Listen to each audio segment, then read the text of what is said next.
Yeah. Let's give us a call, come out. Oh, I called the fire department. We couldn't get him out of the house. We was in the basement and we had to go around the hill. And it was raining really hard. And it was really sick. I was afraid of that job. It's lighting on it. Yeah.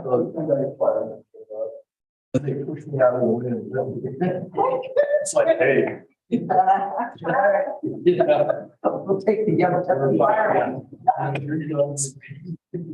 Right, exactly. In 40 years. That's right. Oh, you guys will be All right, well, it is 5 o'clock. I hope we get this meeting started. So I call this meeting to order. Can we have a roll call, please? Mayor Buckland, Present. Trustee Knudsen, Unmute Dave. he's present. I saw his name. I saw his face too. He might have just gotten kicked off. He should probably be re. Oh, Okay, Trustee Smith, Here. Trustee Markle, Trustee Weber, Yes. Trustee Valentine, Trustee Stelter. Here. yeah, we have a quorum. We can continue. All right, let's get an approval for the agenda. Can I have a motion to approve the agenda? So moved. Second? Second. All in favor? Just 1 second. Why do we do this as special meetings and not as budget? So we can make, Because we had discussed page nine. Some of the motions aren't totally clear because takes time to get the information about a budget, think about it, and then actually decide what needs to be changed. We were working on the salary one. There was a non-clear motion as to how that David Knudsen made about reducing the amounts by 10% or 5%, but that's not a simple calculation. So traditionally, we've always had just budget work sessions where we actually would work stuff out, and then the actual motions would be made in a real meeting. And we found that to be highly effective. The other factor in the budget work session is that they're more informal. So instead of bouncing stuff off the chair, you actually have more interaction between people, which is a quicker and more efficient interchange of information rather than having to do it in direction. So, I mean, I'm just saying historically, the work session is more effective. The other factor about budget work sessions is that we didn't allow audience. So you didn't have to actually, if you do an actual special meeting, the audience can come up and start commenting, and that could drag us off actually doing functional discussion over budget issues.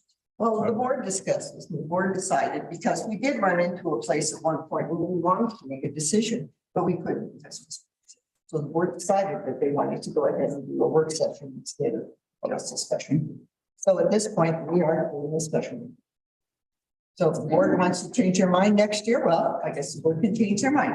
Okay, I just speaking for historical efficiency. Okay, well, we are where we're at, so Cindy, this meeting is yours, carry on. I'm just answering. Yeah. All in favor? Aye. Opposed? All right, motion passes, carry on. Nothing I can show today because I fixed my computer and I have access to nothing. You're just gonna have to ask me questions and I'll have to. Can you plug one? Or you just show it on. I can't even get in my folder. Oh, Do you want to use mine? I don't know. Can you check? It won't have. It won't do it. I'm gonna go off of what's in the packet. So questions? We're doing questions. Okay. What do you want clarified for? So the process that we have left, we have this meeting. Try and help me again. We have this meeting, this work session, then we have, there is no special meeting or work session prior to the November 8th meeting because the November 8th is the public hearing of the budget. Following the November 8th meeting, there is the option for a work session or special meeting November 15th. So that's the following Tuesday. And then there is a final review of the budget slated for the regular meeting agenda on November 22nd. Then after that, there is no other budget meeting scheduled because Cindy will need that time from that November 22nd meeting until the December 14th meeting, which is when the budget is, has to be approved and the mill levy is approved via resolution, at the regular meeting.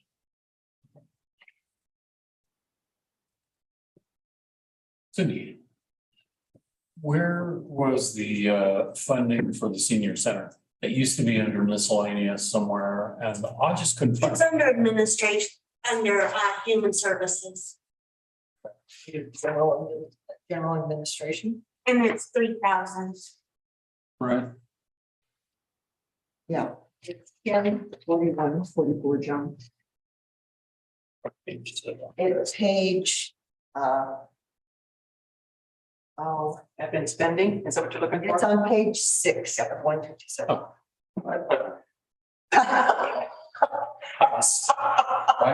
It's 2 of 26. Yeah, that's the page at the bottom, I would think, but it's actually page 6 of the packet. And it's not specifically outlined as that. We have. There's 4,000. other things. in Yeah, there. yeah. Which line item did you say it was? It's 44. Thank you. Oh, human services.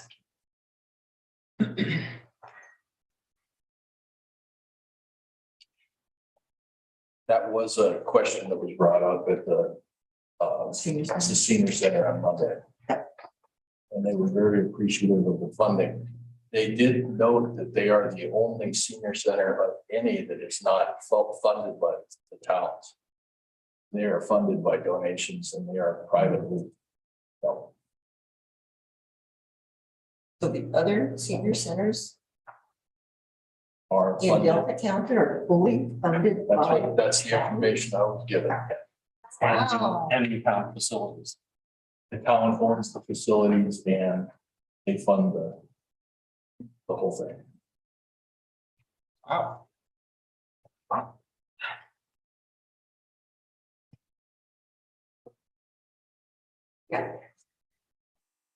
So we had a conversation before coming here about salaries. Based on the motion that was made, I believe it was at the last meeting or 2 meetings ago, where the motion was to have Cindy show us that right now we have proposed salaries that were, and what, I think it was 2 meetings ago, hang on, it was the agenda packet in the special meeting that we had on the there was a whole, all of the departments, we had tables that showed wages, benefits by position. And one of the motions that came out of that we all unanimously approved, was Cindy was going to show us what do those salaries look like if they're 5% less than proposed and 10% less than proposed. And we had amended the motion to take public safety out because the public safety wages were voted previously. So we were talking about that. Cindy had done another bunch of calculations that I just absolutely didn't understand, and it was the paper copy handed out at our last meeting. There was a table, and I looked it over, made my eyes cross, and Cindy explained it. You might remember this was on our tables, but she was looking at the reductions a little almost in reverse. So what I wanted, this table doesn't actually show less than 5 or less than 10. It's more, you would have to describe it. It's this, I'm so confused It's about it. 8 and 14. So the conversation we just had was based on the motion, I have a recommendation, which is to look at each department individually for what all the wages would look like at 5% less and 10% less. And those departments would be admin and public works. That's all that's left. And the public works would include the utilities employees that were originally set up as a separate department. So the reason being, I think it's important if we're looking at reducing proposed salaries by 5%, and then by 10%, that it be done by the department head. So the department head knows how much money they have to work with, as opposed to the entire budget with public safety removed. Does that make sense? We're not doing a 5 or 10% look at public safety. Public safety is what it is. All right, one more time. So if everybody, if you have agenda packets to look at, if you can go back and look at the, let's see what, it was the special session agenda packet. If you have the ability to look at the October 4th special session agenda packet, those wage tables are there. And they're there based on public safety, admin, us, trustees, and I'll give you the page number if you get to it. Or I find it again.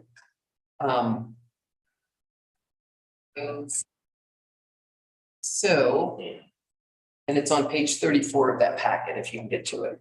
So those were the proposed wage increases per position, along with, Page 34 of the packet. yeah, just October 4th packet.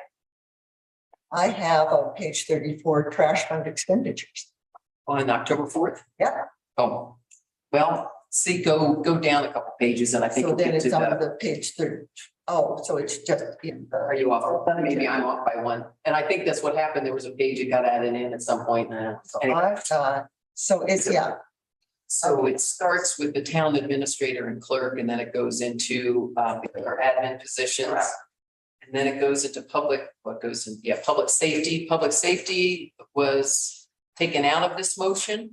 And Dave, correct me if I'm wrong, you were the motion maker, but public safety was not part of the 5%, 10% reduction. Look, a look at 5% less pay increases, or if we did 10% less of the proposed pay increases in these tables, what would that look like in terms of the budget?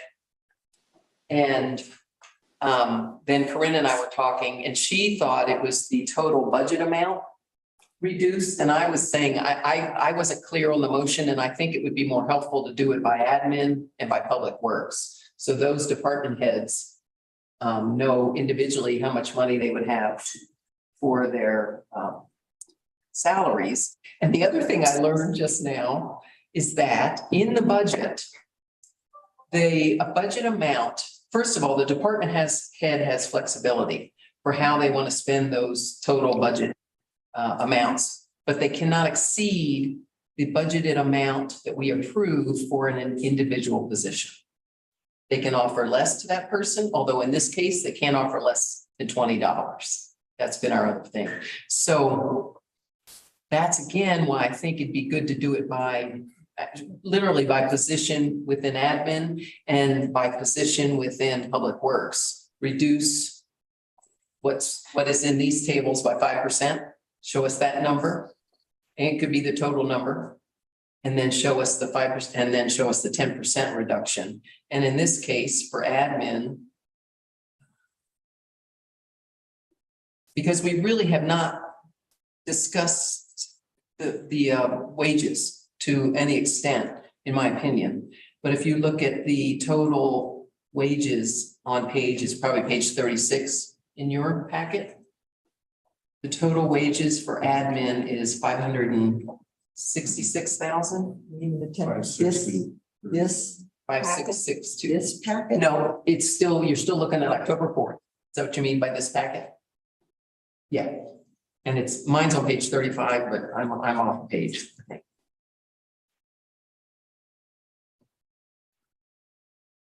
But I also think it'd be interesting to see 5% less of each position as well. But our motion was not prescriptive on that.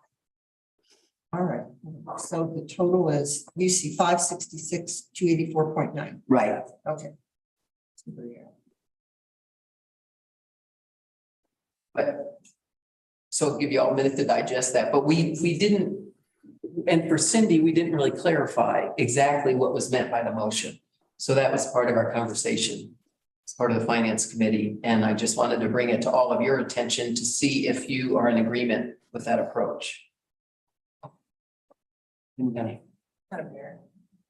Yes. Dave? Do you have a question?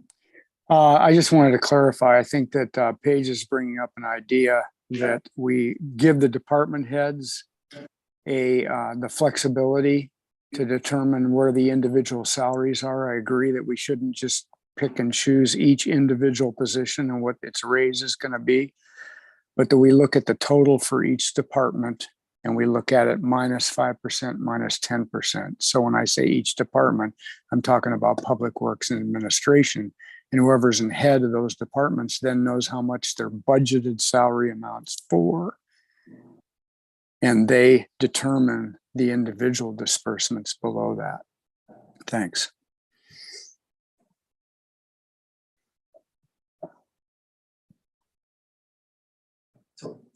So actually, looking at it right now.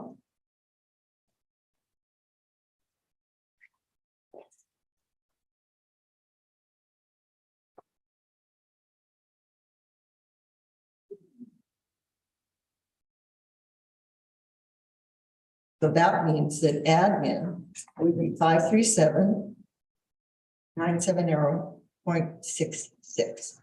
0.66 at 5%. Reduction. Okay.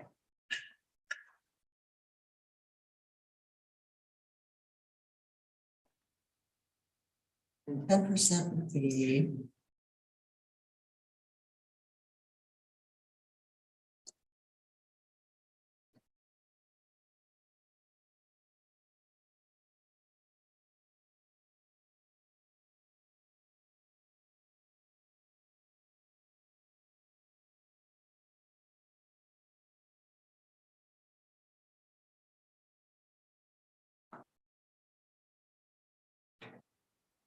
You're not working.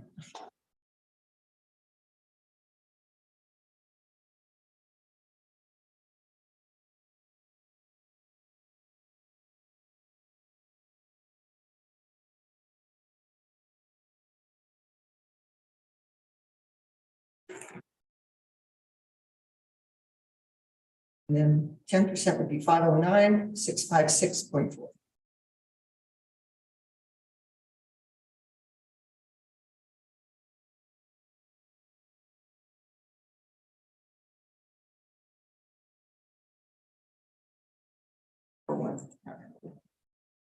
Wait, if I can add that admin, I think is pretty easy to reflect in the fund categories of the budget. It's the public works reductions that will then have to be allocated. You know, those differences would have to be allocated under roads, all the public works budgets, including water and sewer and trash. So it's a little bit more work. Admin's easy. Right. Well, Okay. the admin is allocated across all funds. Oh, Yeah. okay, well then, Yeah. but I think that potentially is the exercise, and I look at Dave, because Dave made the original motion. I believe that that's the exercise that would have to be done here to see what that does to reduce spending. And then there could be spending elsewhere. I mean, wasn't that the whole point? If you reduce the spending on wages, then you have other extra funds in that particular budget category for other things. Well, again, you know, it gets spread out over the whole budget. And when we're looking at hiring a county administrator, we really can't reduce that salary. No, I don't think they should be included. Actually, that probably was bad to have them in that total. Right, and the clerk. Yeah. Really needs to. So that's- Position up, so we're reducing that by 10%. I mean, you're basically saying you're not gonna give any person in the admin a raise. Well, I'm just going on the motion. It was not clear what needed to be done, and for the clerk and the admin administrator, we probably can't include it. My point is, we can't do this on the fly.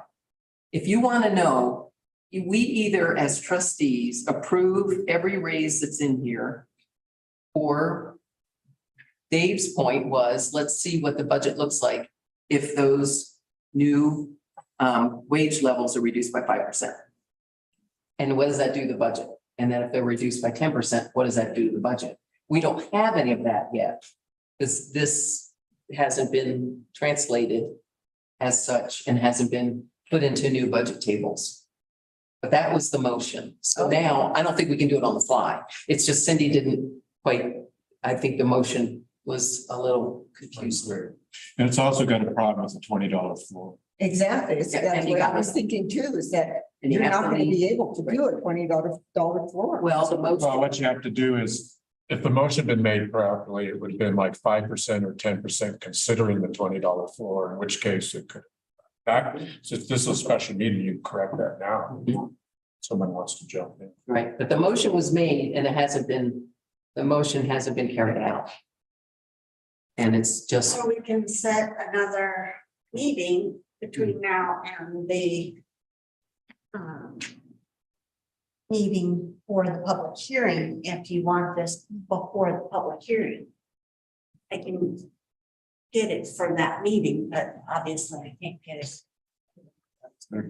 I'm happy with the wages as they are. Yeah, I'm happy I with the know. wages as they are as well. I know the jump in the amount is a fair amount, because we're looking at 14% total jump, but as we've talked about before, we're chasing the floor in wages. We have been for a long time. And this budget does balance. And the other thing, I think that 14% is taken into a town administrator position. Right. That is a huge jump over what we've got now. Yeah, And so we're testing another works position because we've got to have another person at the water plant.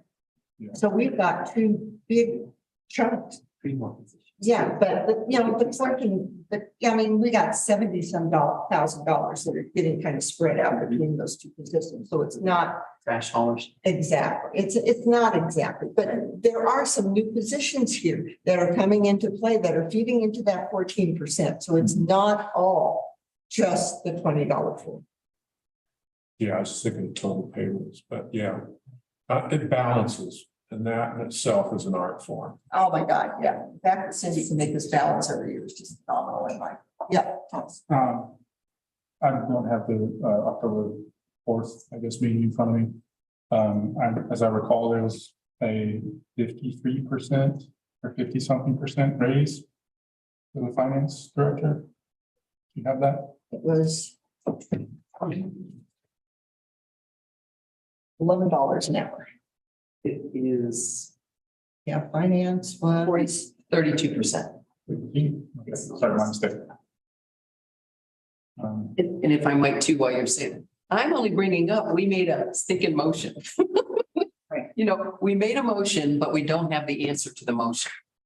So my point is, do you want the answer? Do you want the answer to the motion? Do you want to rescind? I don't know if you can rescind it. Yeah, you can. yeah, we can rescind the motion. Yeah, but I'm just bringing it up because the table Cindy created, the motion was not clear enough, so we don't have the information the motion was asking for. So we're, as trustees, we have a motion on that we approved, and we can't move forward because we don't have the information. Or we do a new motion to ignore it and go forward. That's my point. And we don't have many meetings left. So when I walked in and then I understood how Cindy had done her table. My concern is that we don't have many meetings left and we've not really given the salaries a real serious discussion, nor have we voted on it. So that's my point of, this is the progression we have ourselves in. Since the motion's not clear, I move that we rescind the previous motion. Do I have a second I'll second that. for good discussion from the board? I think we already discussed it. I think so too. And then Anything some. from the public? All right, hearing none, all in favor, opposed? Nay. All right, Nay, all right. You motion can make passed. another motion, just that one was non-functional. Yeah, that was- It was, so what do you think is the best way to address this? I personally liked the approach of the 5 and the 10%. Just so we could see what that did in terms of individual salaries and how did that meet? Giving people what they needed but not go below 20. And the other thing being that right now, this is a big increase in salaries. and I understand why, but we're also asking people to increase their water sewer trash rate. So I'm just feel like we need to do a look at what would it look like if it was not what was proposed based on this 5-tier series. That's my point. We don't have any of that to work from. Oh, thank you. Great, appreciate it. So Dave, Yeah, a couple points. First of all, I tried to make the point that I don't think sunk in with anyone, that the reason these raises are so high in percentage wise for individuals is that there's a basic assumption that we're giving out salary increases based on longevity. And that the increases are based on how many years people have been here, and that's what creates big raises in several categories. And I said at the previous meeting that we haven't approved that as a policy. So there's a basic assumption between many of these raises that a person should get that raise because of the number of years they've been here, and this is where they would be on the step increases. I think the only thing we have approved as a board in my time on the board is that we want to be able to pay fairly compared to Colorado Municipal League. And I just don't think those assumptions played out as far as policy. So that's why I asked for a 5% reduction and a 10% reduction, because I wanted to see where it would end up, because individual salary raises were running 20, 30%. And average salary increases were running 17 to 25%. And that seemed really, really high. I wanted to cut out the assumption that people should be getting raises based on where they should be on the step plan, because we have never approved a step plan. So that's the problem I have with it. So I'm trying to get away from that. The reason we're trying to look at some of the savings there is because, exactly as Paige said, if the salaries increases aren't so high, it would also help us have a little more wiggle room in A, reserves, and also B, in what's happening with the increases in utilities. Rick, I think we can cut this discussion short, make this meeting run along by making a motion that we get the chart and we hold another special meeting in order to review the chart and then go from there. okay, That's my motion. okay. So we need to be clear on what the chart is going to The show. chart will show a 5% decrease and a 10% decrease, two categories on the current listing of salaries that we've in the budget right now. Are you All right. considering the $20 floor? And still keep the $20 floor, because that is basically a minimum wage for this town. And it actually does not cover minimum living requirements. Okay, so we have a motion. Let me see if I got this correct. Yep. To have a special meeting to review the chart that would show a 5% decrease and a 10% decrease in wages in admin and public works, considering a $20 floor. Correct. And looking across the board, trying to clarify. And see that, I mean, I'm gonna bring all that into the discussion. Just a minute, Thomas. I want to make sure I got the motion correct. In wages for admin and public works. Do I have a second? I'll second. All right, discussion. I like a clarification of the motion. Okay. Raised as a 5%, this 10% increase in wages. Yep. My understanding is as compared to the current proposed budget. No, just, yeah, the current. Okay, but yeah, not overall actual decrease from what we have now. But Decrease what's from in what the is budget. proposed. Yeah. Okay. Move to modify the motion to read 5% decrease, 10% decrease from the proposed budget. Okay, in wages. all right. Any other discussion on the change, the motion? Have another amendment to the motion? Well, let's take care of this one before we go to the next. So we have a motion to Megan, for the proposed budget. All right, so that clarifies what it's attached. Right. All in favor? I, Opposed? Nay. Nay. All right. That passes. Did it? Yeah, it passed. Yeah. The amendment was passed. 4-2. Yeah, all right. Your proposed. my amendment is to exclude the administrator and clerk from this calculation. I would we also exclude the new positions, that we exclude all new positions. One of the things that Cindy pointed out to us while we were doing checks today is that a motion? Well, it's, We're in discussion. it hasn't been fully formed. I thought Kate made a motion. So Yeah, I was saying that maybe you should add some things to that motion. I'll withdraw for the moment.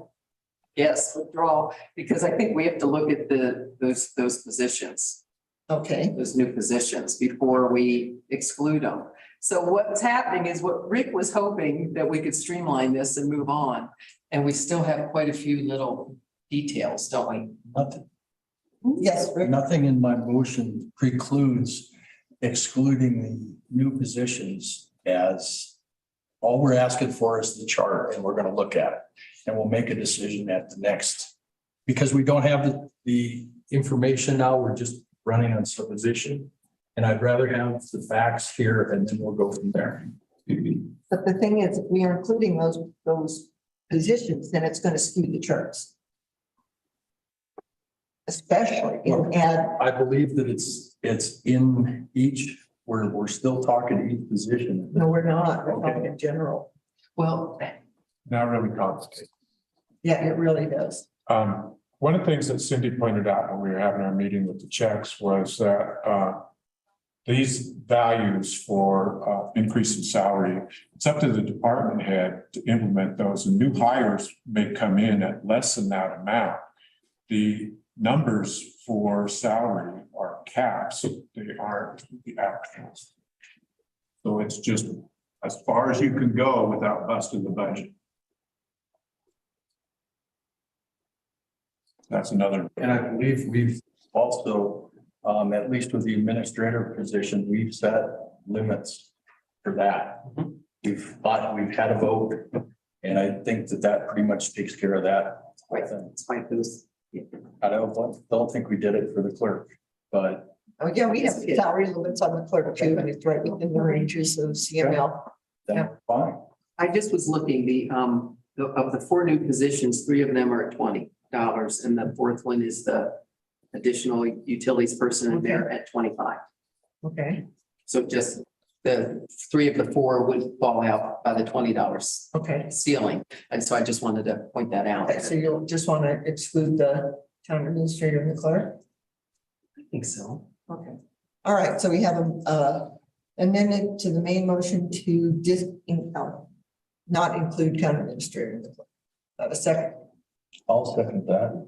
All in favor? Aye. Opposed? Abstain. All right, that motion passes. All right, so the main motion is have a special meeting to go over a chart looking at a 5% decrease and a 10% decrease in overall wages for admin and public works, considering a $20 floor. Excluding the admin and the council. All in favor? Discussion. Aye. Have discussion. on- Yeah, sure, discuss. Okay, so we've excluded public safety, we've excluded the admin, we've excluded the clerk. That doesn't leave, the object is to save money, forget it, because there's just not much margin left in the rest of it. Well, we're not gonna hire an admin that was. No, that's not what I'm saying. I'm saying that in the reduction, we've excluded certain people. We've included an entire department, public safety, because that's already locked in. If the purpose of this motion, and the purpose of this pursuit is to actually save money and wages, there's not much wiggle room left at all. Nick wants to talk. Yeah, Traditionally, we balance the budget on the backs of the employees. And we're at the bottom of the level for almost every position in the town. So I assume that we were trying to get somewhere near the average, at least for the valley. And we're nowhere near that yet. So balancing the budget on this is not really the way to go.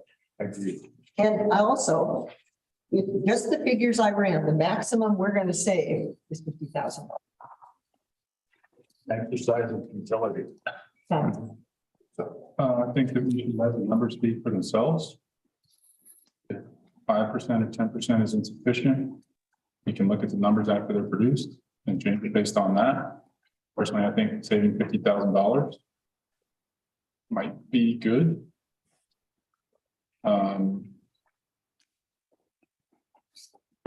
This doesn't lock us into doing anything. It's just a way to spend way too much time trying to figure this out. Thanks. All right, any further discussion? Yes, Paige. Do we need amended to say we're not doing public safety as well? Is that understood? I think that the motion just only includes adding. the public works. That's right. Thank you. Okay. All right, anything else? All right, I still think we ought to just stick with the balance. Right now, you're taking something that's working, and you're trying to make it way more complicated than it needs to be. all right, well, That's, you vote nay. that's. All right, all in favor? Aye. Opposed? Nay. All right, that motion, oh, Dave, what did you vote, Dave? I voted nay. So we have a 3-3. All right, I vote nay. That motion fails. All right, what else do we have on this budget? Yes, Paige. I'd like to make a motion that we are accepting the budget numbers given to us on October 4th for staff salary. Second that. All right, we have a motion to accept the numbers given to us on the 4th as staff salary. Discussion from the board. We don't have much time left. Yeah, Okay. We've got something that's functional. Now's not the time to take it apart.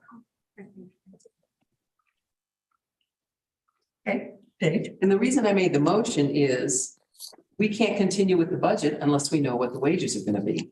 And you all just decided that we're not going to modify what's been proposed, including some pretty hefty increases. And I think it's only responsible that we make a motion as to whether the budget continues with what was provided on October 4th. We have to do that, or else Cindy is still treading water. Anyone else? All right. All in favor of it? Yes, Thomas? Taking public comment or no? Sure, we'll take public comment. All right, seeing none, all in favor? Aye. Right. Sure, I'd be happy. I make the motion to accept the numbers given to us on October 4th as staff salary. All right, all in favor? I, Aye. Nay. Nay. All right, Nay. all right, 3-3. I vote aye. That motion passed. All right. Anything else on this budget? Traditionally, when we just went with flat increases, it sure made life a lot easier. It really did. You look at inflation numbers, we had to beat inflation. We're always chasing the bottom. I'm sorry, but that's what we were doing. And so we would try to work within whatever income we had and give fair salary. So, but reduce complexity a lot to do it that way. All right, any other comments? Yes, Mr. we traditionally did that, but we had a situation where we didn't have almost 12% inflation. The average in Colorado is 14%. Us, we're a little lower because we have a lower increase in the price of consumer goods here. But we are the bottom layer. And what I'd like to remind everybody that every time we have to, we don't retain a employee and we have to get one in and we have to, first we have to recruit, then we have to hire, then we have to train. We lose money every single time. And that's kind of where we've been. We've been the training ground for the valley. And especially with public safety, but that's out of the realm because we have the back to badge and we can't reduce the budget for wages. I was part of back to badge. It was one of the things that I disagreed with, was back to badge. It locked us in. You have no flexibility now. So, but we do get more money, which is nice. So it's kind of the catch-22.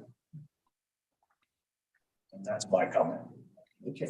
So Rick, does back to badge cover the public safety stuff, the salary part, that increase in that? Yes, this time. Yes, but we also have a budget surplus because we were shorthanded in the public safety realm. And that's basically where we've got enough money to buy a vehicle. And, you know, we're starting to push it with overtime and we're stressing out our current cops. They're on all the time and you can't leave town. And that's kind of where it comes to. And that's kind of tough. So. Yes, Peggy. Are we at the point where I can ask some questions on the budget? Absolutely. Okay, I have a question on page 13 of the agenda packet. Okay. Which, Oh, it's general fund streets. the current agenda or? Yes, yeah, we're on the current agenda. Get rid of that October 4th. Okay. And here is my question on legal and engineering services. I wondered if for streets, if we wouldn't need more money for our contract engineer to help us with the big road project coming up next year on 7th in Brand. I didn't know if this was the place to budget. We're paying for that engineering service on line 204520, and then I have a second one. 50 grand? 50 grand? 50 grand? No, 50. 50 grand. And I'd say, Oh, 50, sorry, 50 grand, sorry. What? Right.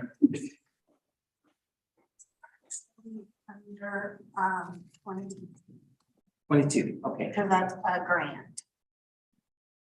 But what I meant was, if we need a project engineer, will we, when we do our contract engineer, and we have to pay that person to help us with this? I don't know that CDOT is going to be the project manager.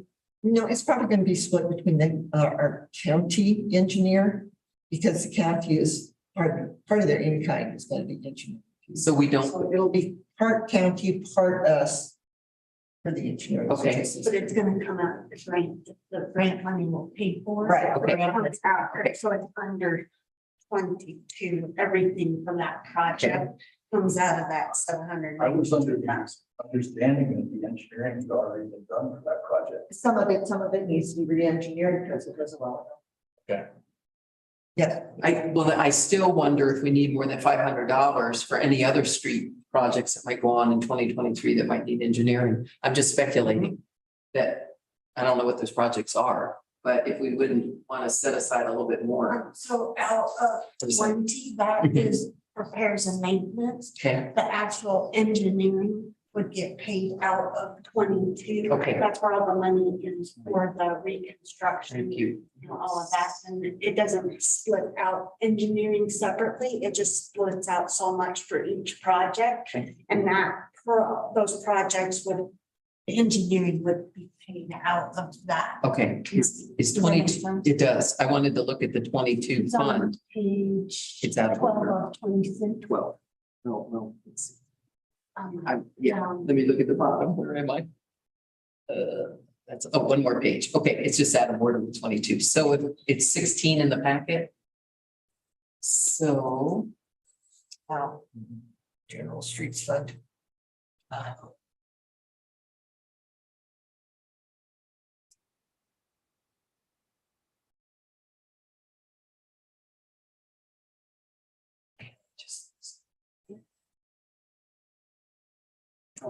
so could you explain in that?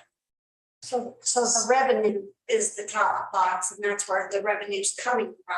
That gives us 1.8 million. That 1.8 million is gonna pay for Fifth Street, starting on Third Street. And the intersection at Third and Grand.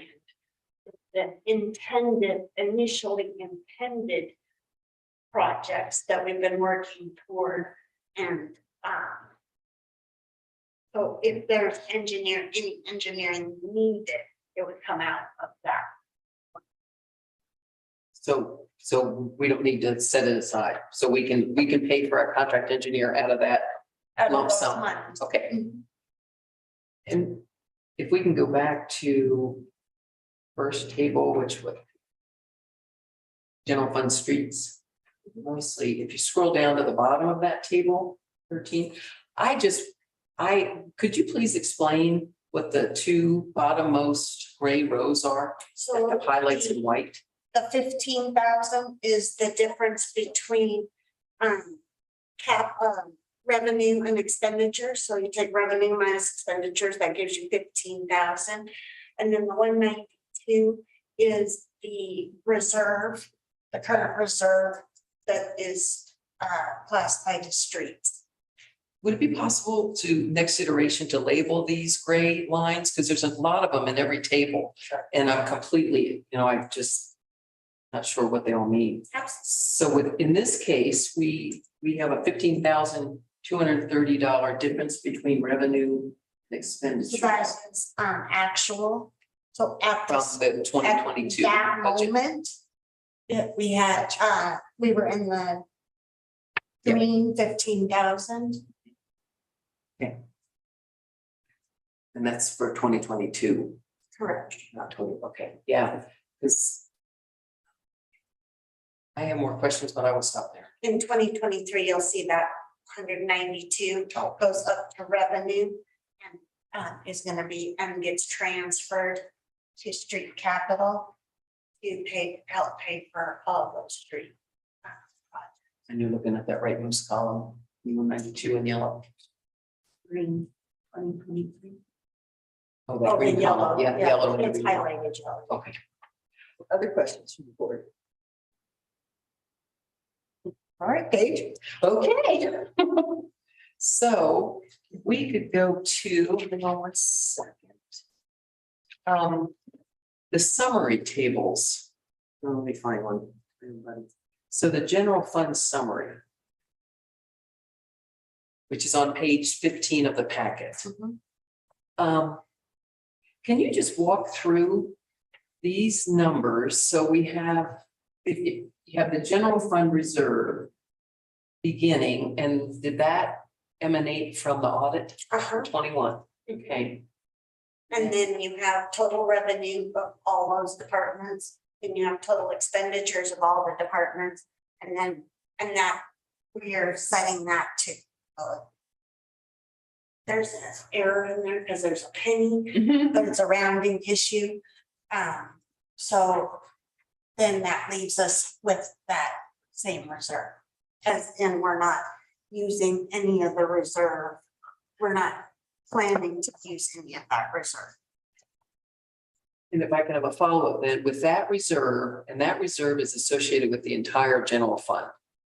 So is that reserve part of our, if you go to the next part, and this is what I was hoping you would, if you would continue in this box. So then the next is the TABOR requirement. So we have to maintain a reserve of 56,000. That's the 3% emergency TABOR requirement.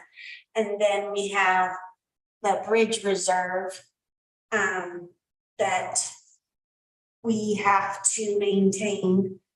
That's after we do the bridge project to resurface it. So less, if you take what we have minus what we're gonna spend on that out of the reserve, then that is 110.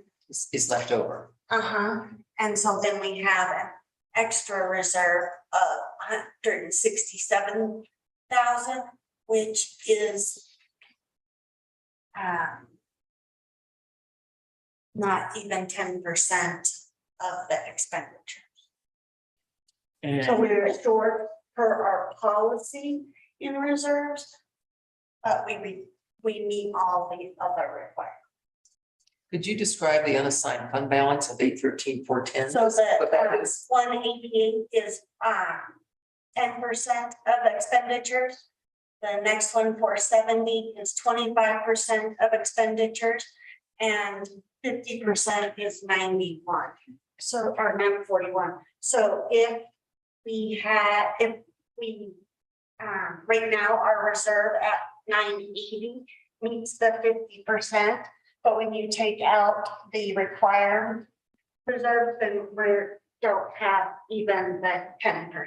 And is that what the unassigned fund balance of 813,000? What does that mean? Oh, sorry, no, I got that backwards. The 813 is the excess. The 167 is the Tabor plus the bridge reserve. So it's So you take the 980 minus that is what you're left with. So we're at between 25 and 50%. the 980 minus the 167 gives you the 813. Okay. Thank you. Sorry. No, that's okay. All this. See what happens when you ask me and I know, but just, it really isn't, I think it's so important for people to understand the amount of money we have to have set aside that is not spendable by law. That 3% Tabor, there's no way around it. We must have that set aside, and it's probably, I'm assuming, in that big Hollow Trust account, the $2 million. Has a lot of this money that must be there to be there for emergencies, or just has to be there so we show ourselves to be relatively solvent.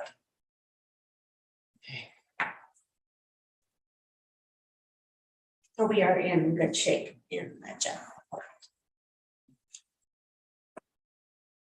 Is it, anybody want to, hey, does anybody want to look at the water funds? Okay.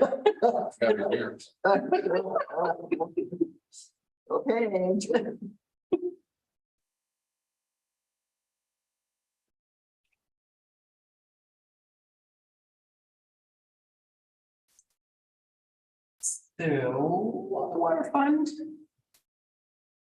Right now, and again, we have not voted for this yet, and this, to me, it's the rate increase is now the big discussion point. That is our priority.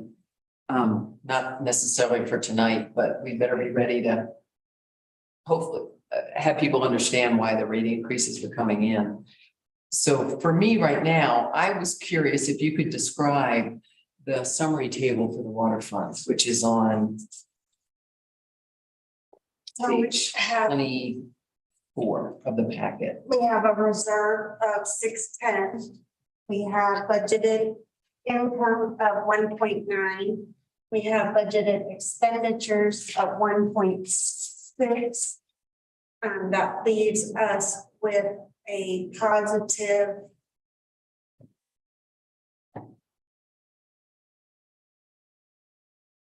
$946.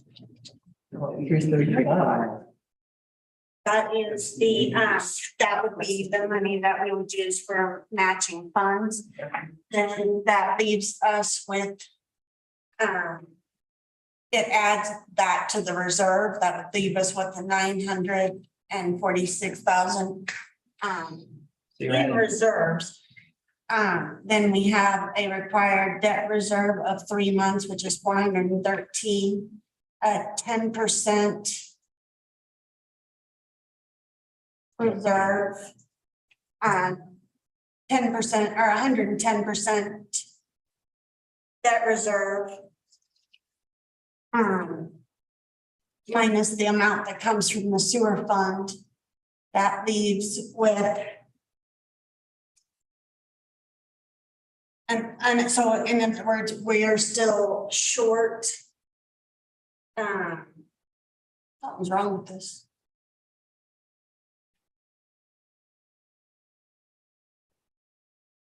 Something went haywire with this. This is not accurate. Okay. I'm gonna have to get back with you. Okay, I don't let's see have what- access to the one that has the right numbers. So, and let me ask, the 908,968 in the rightmost column is the 10% debt payment reserve? 110. It should be on one of there. That's okay, 110% that we have to, again, set aside, and it's probably in the Hollow Trust Yes, account that has 2 plus some million in it, okay. And what is the sewer portion? that debt has, took water and sewer as collateral. So the fund balance in sewer and the fund balance in water are used to meet that 110%. Oh. The fund balance in water and the fund balance in sewer. The reserve. And there, does that fund balance show up in the previous page for the water fund? Under expenditures? Yeah, that'd be that like. All right, we go to No, there, it does not. The fund balance is that top, beginning reserves, the 610. 610.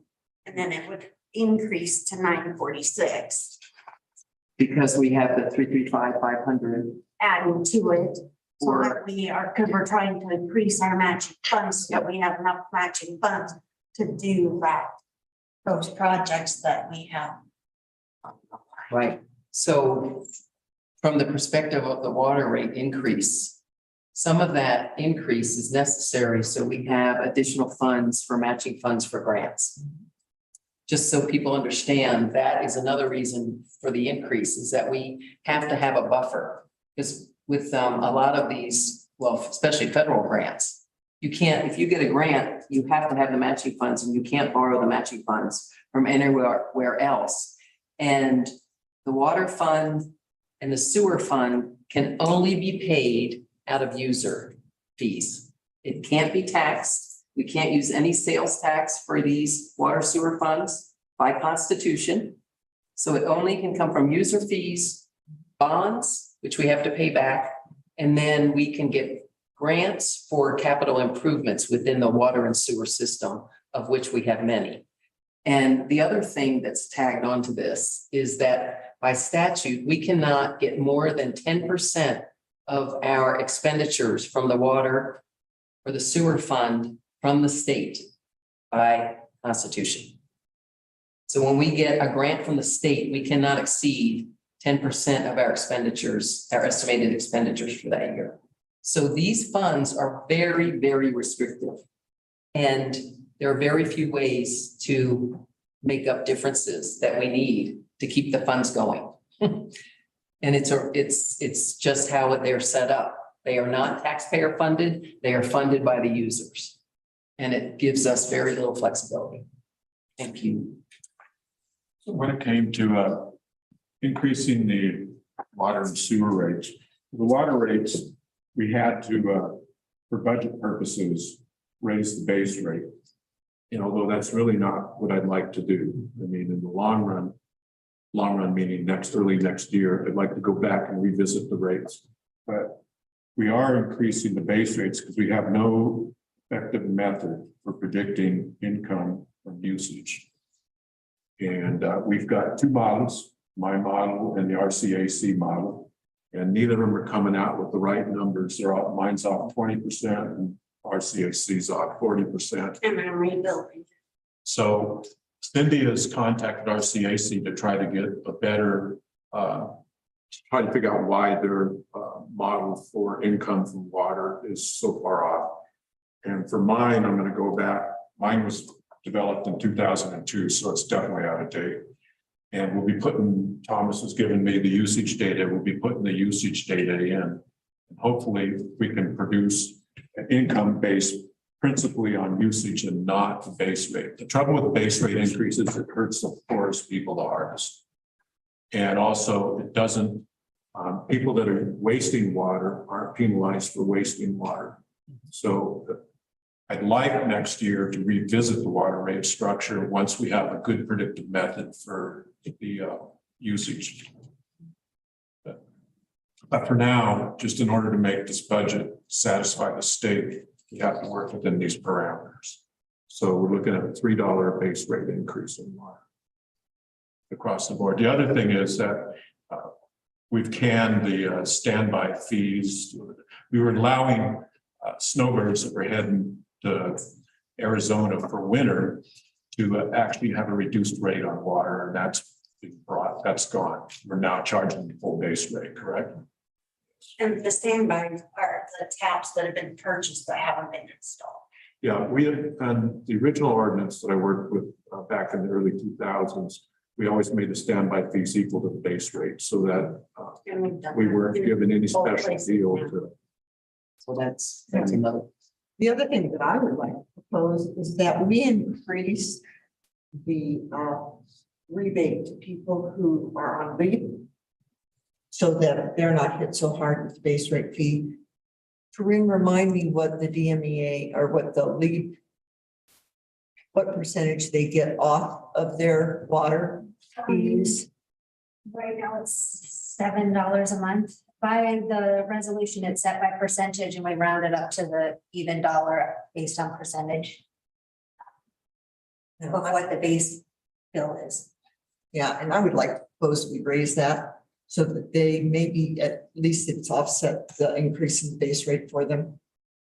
And so all they have to do is when they qualify for leave, they bring in their paperwork and we automatically take it off their water bill every month. And they only have to do that once a year. Yeah. I want to note that for people that want to get qualified for LEAP, now is the time to do it. Between now and December. November, they are open, they open in November and I Right. believe it stays open until February, but they, but maybe Right. April. There's November, also a April. limit on funds. Yes. It's kind of a first come, first served Yes. thing. So right now, if you're planning on or have any idea that you will apply for LEAP funds, do it now. Yep. Does that, Cindy, does that affect our budget in any way? To the state's recompensing us for that, correct? No. That's what we take, we That's like just- that. we just- Then, so that's a unpredictable factor in our water, right? So last time we It's figured it. super minimum. Yeah, it is. It's about maybe $1,000 a month. Okay, Yeah, so it doesn't hurt us and it absolutely is a huge benefit for the people around me. how many people do we have doing the? Less than 40 Yeah. last time. So there's a Remembering. lot more that would qualify if they just apply. Yeah. Right. Oh, yeah. Yeah, so it's really a benefit to our citizens and doesn't really hurt us. Just to add for the record, where do people apply for the, like, what, They prefer online, but we do, they do have it online, but we do print off leave applications and have the paper copies that can be mailed in and we put them out in the box out in the hallway. good, and is it to DMEA? No, it's an actual program through the state, the LEAP assistance. Okay, And they administer it through the county here.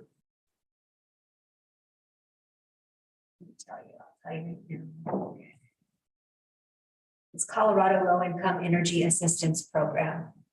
It's done through cdhs.colorado.gov. thanks, just so anybody listening. Yeah. So whatever that percentage would be to increase it by to up to 3, if we could get that figure and then when we pass the budget, we could also increase that, include that in the budget resolution, that would be a good thing. So it's a resolution we already have in the book somewhere? Yes. Yeah. Yes, we added it 3 years ago. Okay.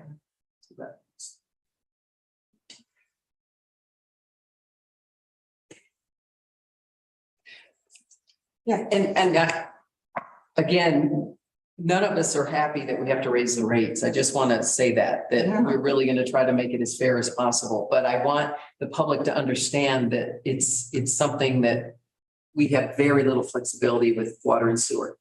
Yes. Taxpayers can't pay it, can't tax it. I just read the Constitution before this meeting, and you absolutely cannot. It has to come from the users. And thank you to the Tabor bill. And it was. And if it ever comes up to amend the Constitution and get rid of Tabor, vote to get rid of Tabor because Tabor has destroyed the economics of this state. Mayor, Yes. Tabor, one of the problems with Tabor is the ratchet down effect whenever they have a recession, which seems to come around every 3 to 5 years. The tax base goes down, they lower the rates, and we cannot raise the rates except by population increase, whatever that proportion is, and the rate of inflation. So that we've got behind the 8 ball. It's one of the reasons why we are now 47th or 48th funding for education in the state, Here. here in Colorado. In Colorado. Oh, in the country. Mhm. Yeah, we're approaching Mississippi levels. And that's also why it costs so much to go to the state schools. Because there's no other option to pay for the schools, but to raise the tuition rates. And Colorado is one of the highest now because of that. Tabor is a disaster for government. We do need to control taxes. But it was a way to use a sledgehammer to knock the fly off a baby's nose. And that's kind of what we got. And the other reason that we're raising rates is that previous councils have allowed the water and sewer system to rot. And so we've got to make up for that. And we need the capital to do it. It's got to be fixed. Everybody in town is dependent on functional water and sewer system. Right now, we're running on half of our springs. Because of the 1 million not being running. Yeah, 1 million being offline. We were lucky this year that at the end we had enough rain to bring us up and bring the springs up, but we were running close. The amount of the tanks were no longer spilling, the upper tank venting system. We were running close, but fortunately we're now at about 8.6 inches of rain for the year. That's about half what traditionally Paonia would get, which is 17 inches of rain a year. So. Welcome to the new normal. Yeah, no, that's probably the new normal. Yep. For us, but in order to adapt to the new normal, we have to have all of our water resources online. Yep. Can no longer have problems that are up in both the water plant and the other half of the puzzle, the sewer plant. So if we can get that stuff fixed, then we won't be demanding so much money from the community because we brought the stuff back up to par. Okay, anything else on the budget?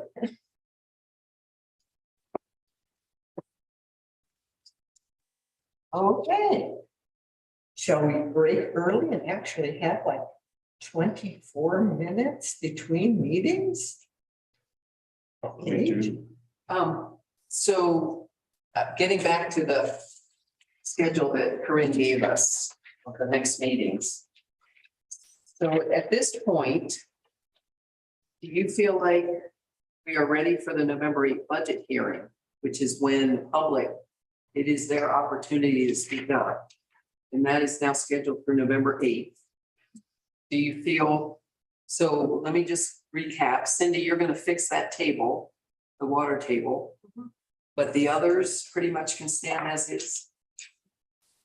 And one of the other things I want us to be, well, I feel like I'm not clear on, let's see, the table that has capital improvements.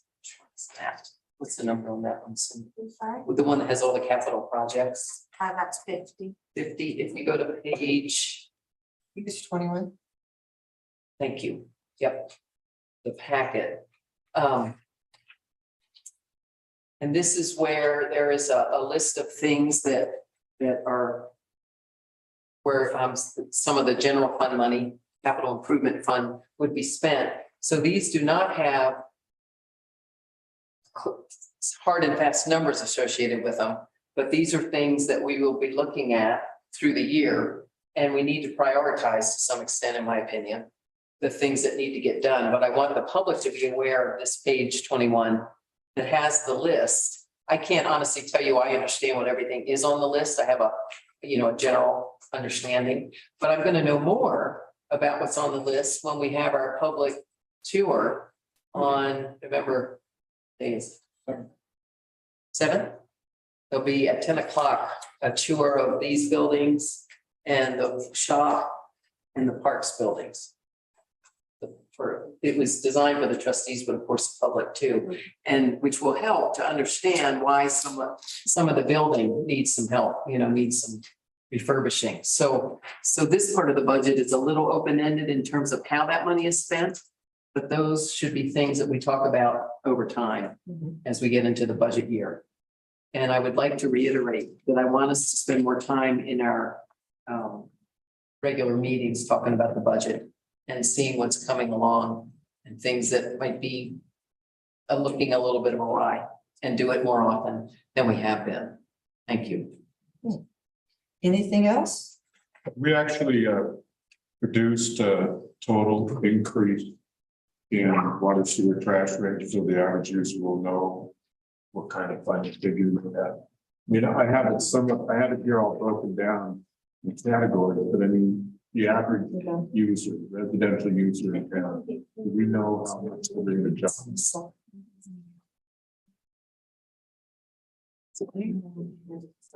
It'll go up to, the average, in-town residential will go up to $128 a month. And what is it now? Mine runs 102, I was just wondering. And that includes base rate, the water, not base rate, the water usage. Water sewer trash. And in that, That's just base rate. oh, that's the base rate. Then there will be an additional increase for water usage. Yeah, there would be a minimum of 250. So we don't actually have a final number to hand to the citizens so that they can think about their sticker shock before it happens. Well, the 128 will be the base rate. Right. And then Then the usually however much they use. a little bit in there because the tiers have gone up a little bit. But So you can imagine probably 130 minimum, because they're gonna use at least. that's our base. I'm looking at a 30% increase overall. Then. So Sorry. I didn't bring. I just want to go back to my question. Do we feel like we have enough, we are going to have enough information from Cindy to talk about the budget as proposed and to talk about the right now, what's on the table for increases at the November 8th budget hearing? Do we need to do any interim? Because we had talked about trying to show in a table fashion why we need to increase the rates for water sewer trash, where the shortage is coming from. And if we wanted to show what we would get if we did things slightly differently. If we, after Dave looks at his model, if we don't do so much base rate increase, but do more water usage increase, what that might look like. I don't know if we have a way to, okay, are you still feeling okay about that? And would you have the water use information by November 8th? Or do we feel like we need to present this to the public before November 8th? We can give them rough numbers, I think, before we can. I don't think the water usage is going to change the increase a lot. This is big jumps in sewer and big jumps in trash. It's approximately 33%. Yeah, that's just guesstimating there. Rick, The thing is that we have to increase this because we have not increased water and sewer and trash rates in a number of years. To equal the rate of inflation and the cost of construction. And we have a significant portion of our water sewer lines that are in excess of 50 years old. The usage, the planned obsolescence is 50 years on a water and sewer. We have some lines that are the original lines for the town of Paonia when they put them in the early 1900s. We have to improve the system or we're going to have more occurrences like we had at the February line break, and we can't control it. so, yes, Cindy. I also want to mention that, so in previous years, a while back, our base rate used to cover, the expenses. And then the water usage was feeding the reserve. And then the reserve got used, and now we're playing the game between base rate and usage, trying to balance that out to just pay expenses. So we're not feeding the reserves. So then we don't have the matching fund, the big matching funds we need to be going after grants and such to get a lot of these big dollar projects done. So just comment. Well, I think one of the things that we can do as a board is I have my little article coming out with High Country Shopper next Wednesday. And I will address water rates in that High Country Shopper. If somebody would like to volunteer, I could try and get KBNF to do an interview with a board member or two. I mean, it would be good PR. I mean, it would really be beneficial to talk to the community about this. So we could do that as well. We could also see if somebody from the our intrepid DCI reporter. We could talk to them as well. But I think informing the community would be a really good idea. Yes. I just looked over a Denver Post article on the Denver water system. And they set up their system so that 85% of the income for the water comes from the base rate. And which means you have huge base rates. And then they also have a usage rate. But that's kind of what DOLA told us, that we should have 75 to 80% of our budget coming from the usage or from the base rate. And we're not even within the realm of that. An order of magnitude is where we're at. We're also, don't have the kind of income that. I understand. Yeah. They have over a million. And we've done this for a while. You had mentioned we hadn't been increasing it. These are the numbers we've increased it. In 2020, the base rate jumped 9%. 2021, the base rate jumped 7%. 2022, the base rate jumped 16%. And now we're looking at more. So we have been jumping that at a pretty good rate, much faster than inflation, because until this year, inflation's been pretty minor.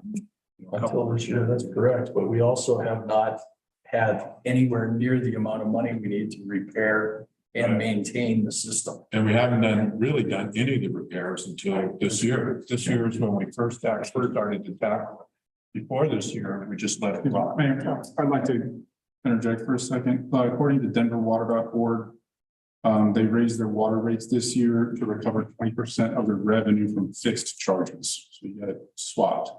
Their base rate is $17.20 a month for a 3/4 inch meter.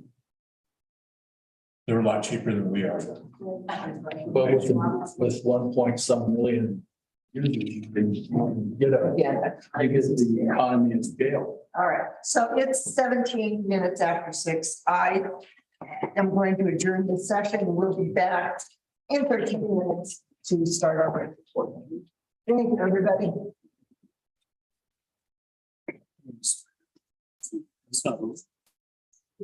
Sorry, guys. Nice try.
Myself, that's for sure.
All right, well, it is 6:30, and even though Dave is late again, we're gonna go ahead and get this meeting started. I'm gonna call this meeting started. Let's all stand for the pledge.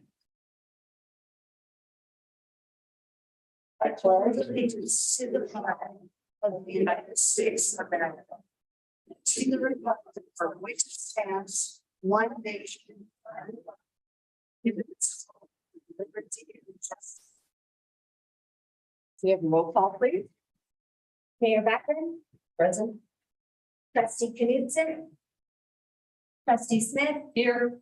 Trustee Markle, Yes. trustee Weber, trustee Valentine, Here. trustee Stelter. Here.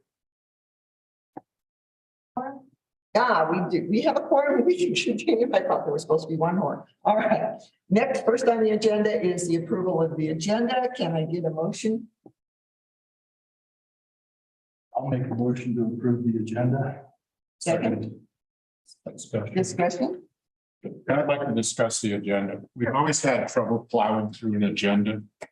And I think the strategic planning session was pretty clear as to what our priorities are. They said they wanted the water problem solved. They said they wanted us to address housing. And of course, the hidden assumption is that we're going to be responsible with their money. So I think we need to parse the agenda down to things that don't address those issues.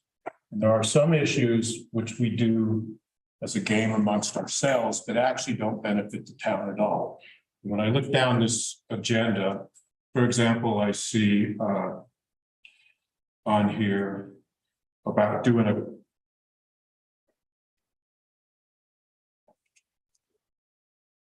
okay, so I see on here about doing a code of conduct, and I don't see how that benefits the citizens of the town at all. Code of conduct has not made the council more efficient. The first one was put in 2017.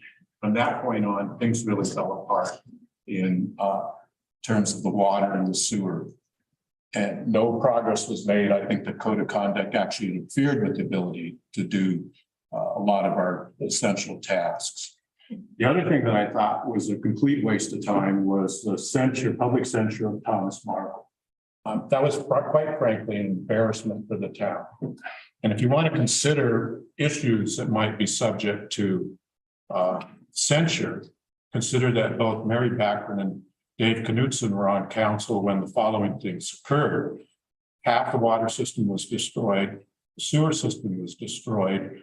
We ran out of water in 2019, and the National Guard had to bail us out. Ron Rao and friends who were actually knowledgeable about the system came to the council, said that they were going to help, and help was refused, and the system continued to deteriorate. Previous councils hired a drunk as a town manager and then couldn't fire him despite he was going into screaming fits against citizens. And then also the previous councils harassed two members of the council off the board. That was Michelle Patterson and Mrs. Mack. So what was Mrs. Mack, Tammy Mack's fault that she had to be chased off the board? She was inspecting the water and sewer system. That was actually her job. That was her essential function of this board, is to keep those facilities running. And she was harassed. Now, the same thing was occurring with the public censure Thomas Marvelous, pushing him off the board. We need to function as a team, and we need to function for the essential business of the town. And also Mary was having police drag people out of public meetings in violation of the First Amendment right, petition the government for redress of grievances. So all those things are things that could be censured, mistakes that were made. But I don't want to go censure anybody. I think we need to pull together as a team and function. I'm willing to work with anybody, and politics in some part is the art of working with people you don't like. That's just the way politics works. You can see at the federal government level, they're basically non-functional because they're so busy hissing and moaning at each other. We can't go there. We've got to start working together. You may not like the other person, but let's kind of sit down and function together.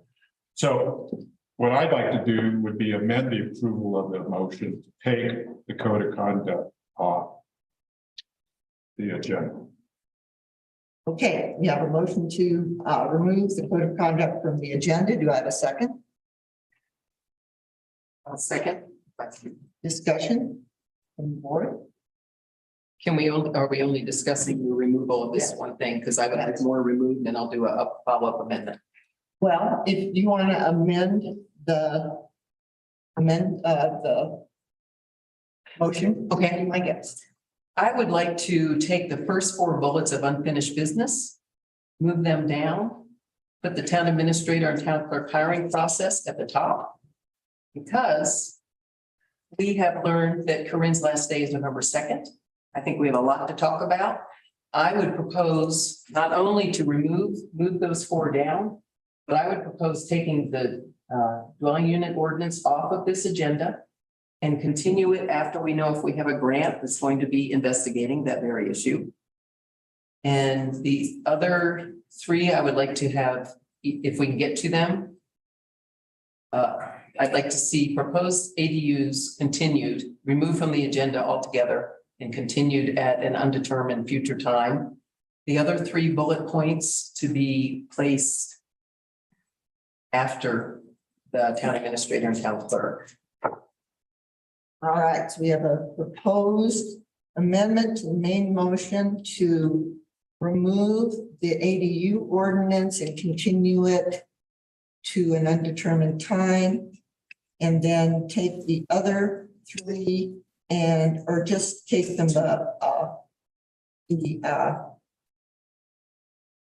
just town clerk hiring and put it at the top of the agenda. Do I have a second on that? So Discussion on that motion. I'm not sure what this does to Dave's amendment to the motion, which was to remove the code of conduct resolution. It does that. Okay, so we can, it's, okay. All right, well, I have, there are several people here who have come specifically for that ADU. So let's take that into account. All right. Any other discussion from the board? Specific pages. Yeah, specific pages. So I'm clear, taking proposed ADU off town administrator and town clerk unfinished business to the top of unfinished business. Yes, And what else? just, that's all there is. Basically swapping those 2. Well, take one and move the other one out. Thanks. Further discussion from the board? Trustee Benson. Yes, Mr. President. If nothing else, since people have shown up to talk about the ADUs, at least we could hear their input at some point instead of having to make a motion and figuring out what we're going to do about ADUs, at least not waste the time of the people who've shown up for that purpose. So that's one suggestion. Okay, thank you. Anything else from the board? All right. Yes. Yes, Mr. Marvel. Yeah, the public has an opportunity to address anything that's not on the agenda during public comment. Thank you. Recognition of visitors and guests. Okay. Anything from the public on the amendment to the main motion to move the town administrator and clerk hiring to the top of unfinished business and to remove the ADU? Yes, Ms. Watson.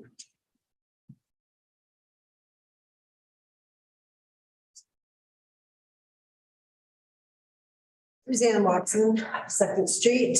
So this is Corinne's last meeting. And you've got a lot to think about before she goes.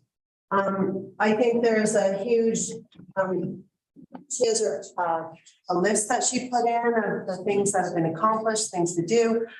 I think it's gonna be really important for you guys to get this in underhand, so you understand what's going on. I don't know if you need to have a special meeting for that, but tonight should really be dedicated to making sure that you know where everything stands. As far as the ADUs,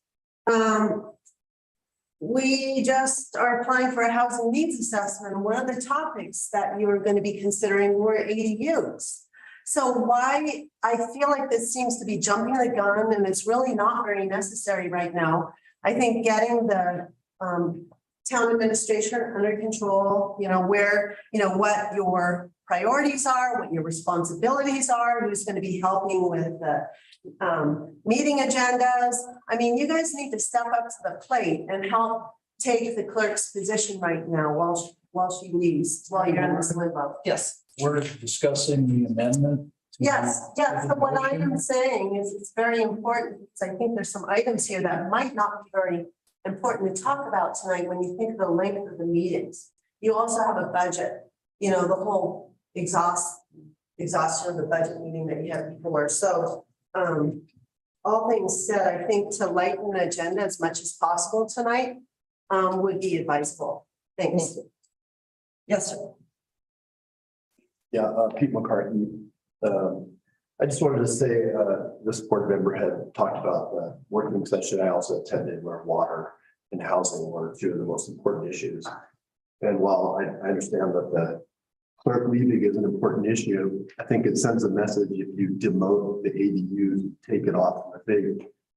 There's a deadline with that, but there are people that have a deadline with their housing right now. And for them, housing is a very, very important issue to house their families. So I don't think this issue should be taken off the agenda.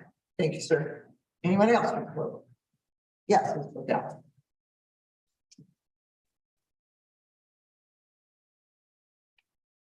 Lookout, 608 Orchard Avenue. I just want to clarify, because not sure if it's discussed that David Weber also wanted to remove talking about the code of conduct. That'll come up in a minute. Okay, So we're just talking about the amendment to the main motion. Thank you. Anyone else? All right, we have a motion. We have an amendment to the main motion to remove the ADU to a different time, or to a time undetermined, and to move the town administrator and hiring for process. I'd like to make No, let's deal with this. I make an amendment to the motion. No, we're dealing with the amendment to the motion. All in favor? Yes. You can make an amendment to the amendment. I know you can. You can't have more than two, but you can do two. All right. I'd like to make an amendment to motion to keep the ADUs on. But should we move it somewhere else? Should we move it a little bit later? What else is coming on? Let's leave it right out as it is, the top unfinished business. No.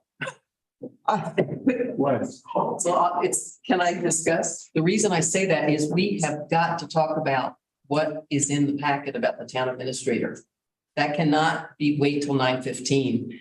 And Suzanne Watson is absolutely right. Corinne is gone next Tuesday.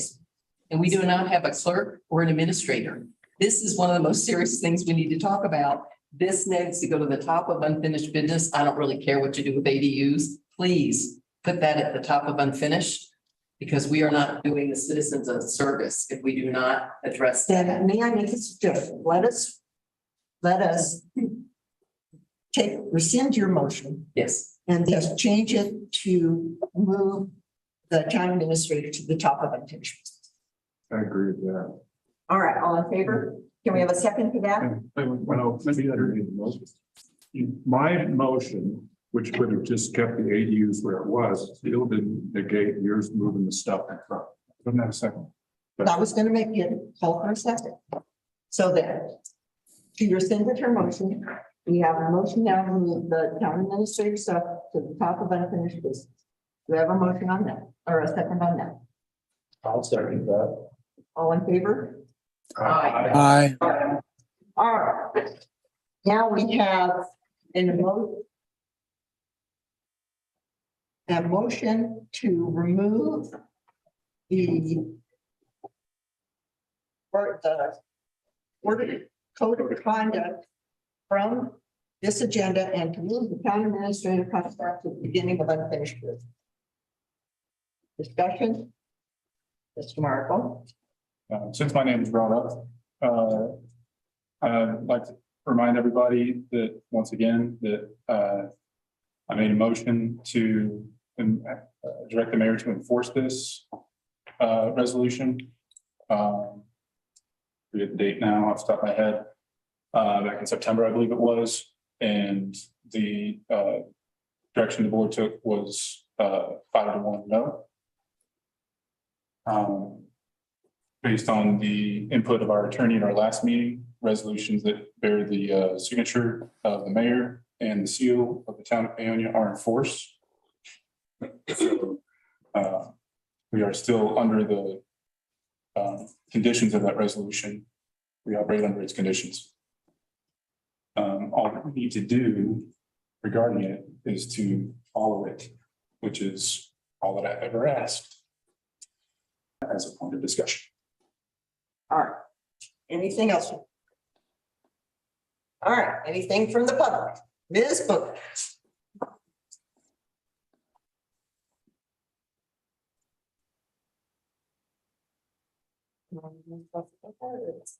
Avenue. I think that the code of conduct is pretty important to everything that you do, and I don't think that it should be pushed off.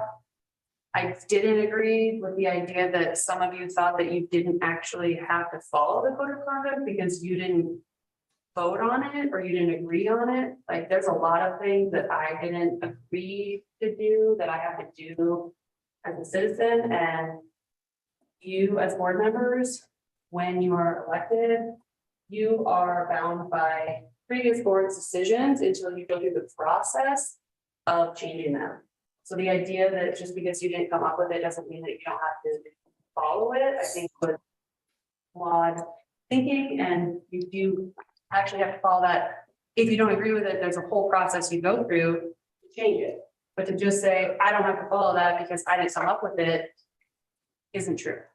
I think be nice, be fair on your wall is cute and nice, but it doesn't actually govern how you treat the public, how you treat each other, how you make decisions, your process. And I think that's pretty important to everything that we do and shouldn't be pushed aside. I understand that now all of a sudden Corinne's being made a priority, but the fact is those things are also a priority, and that's part of the reason why we're losing the town administrator. So I don't think it should be something you should push off. Thanks. Anyone else? All right. Seeing none, all in favor? Could you restate? Yes, I would be happy to. We have a motion to remove resolution 2017-06 Board of Code of Conduct from the agenda and to move town administrator and town clerk hiring process to the top of unfinished business. They voted to approve the second half. But it was amendment to the main motion, which was to remove, this is the whole change the agenda. So. So you made an amendment to the main motion Which to was, move the town administrator discussion to the top of unfinished business, and that was approved. So once that amendment was made, it becomes part of the main motion, which was Trustee Weber's motion to remove the code of conduct from the agenda in its entirety. Can I just ask for clarification?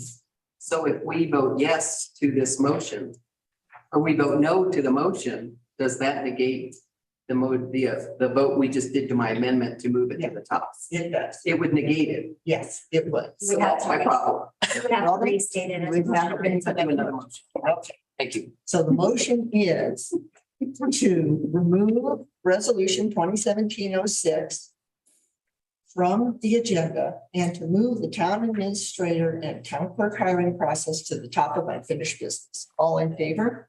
Aye. Aye. Opposed? Nay. All right, that motion passes. Yes. The network. So now, if you want to move it, you need to make another motion. I make a motion that the, no, it's positive. It was a positive negative. It passed, so. All right, it did. Resolution is on, and the town administrator's first under unfinished. All right. All right, now that we have an approved agenda, we're gonna move on to announcements. Anybody have an announcement? Yes. We have the agenda. We, Oh, yeah, we approved the amendment. we approved the. All right, can we now have an approval of the amended agenda? I make a motion that we approve the amended agenda. There was one already on the table. No. I amended the original approval of the amendment. Let's just vote on it, guys. We'll make it fly. Can we approve the agenda as amended? All right. Aye. Thank you. All right. Announcements. Does anybody have any announcements? I do. Yeah. We will have a tree board report, maybe in the wee hours of the morning. Or not, but, we have one opening now. And we have 2 openings as of January 1st for the tree board. The way to get on the tree board is to fill out an application at town hall and submit a letter of intent. And, then we'll process those. Thank you, John. Any others? Yes, Mr. Marco. Yeah, it was brought to my attention that after last meeting, regular meeting, October 13th, Mayor Backren and Trustee Valentine and Trustee Knudsen had a meeting outside on the street for several minutes in violation of CRS 246402-2B. And in the spirit of goodwill and cooperation, I would ask that they provide a summary of the conversation to the remainder of the board so that we can understand what they were talking about. That's a motion. Okay, Second. discussion from the board. It was a witness. Fine. Discussion from the board. All in favor of having a summary of the minute meeting between Mayor Backren, Trustee Knudsen, and Trustee Valentine made to the board? Aye. Aye. Opposed? Wait, I need more votes. I didn't hear trustee Knudsen's vote. Aye. Thank you. Yes. And may we move that to the end of the meeting, please? It's, Well, it'll come at the next one. yeah, okay, that's great. Okay.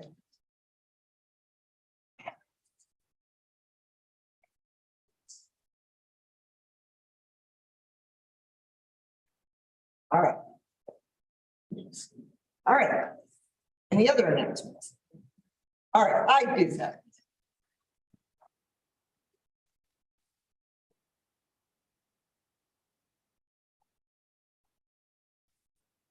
I would like to take a moment to recognize Corinne Ferguson for 13 years of dedicated service to this town. Corinne has served this town longer than anybody in this room. 13 years, Mr. Weber? But I did work with her in the beginning. I really appreciate it. Yeah, she has spent more time actually employed or in service to this town than anybody sitting in this room. And so this is hardly sufficient to express the gratitude of the people of the town of Hamden to this woman for everything that she has done.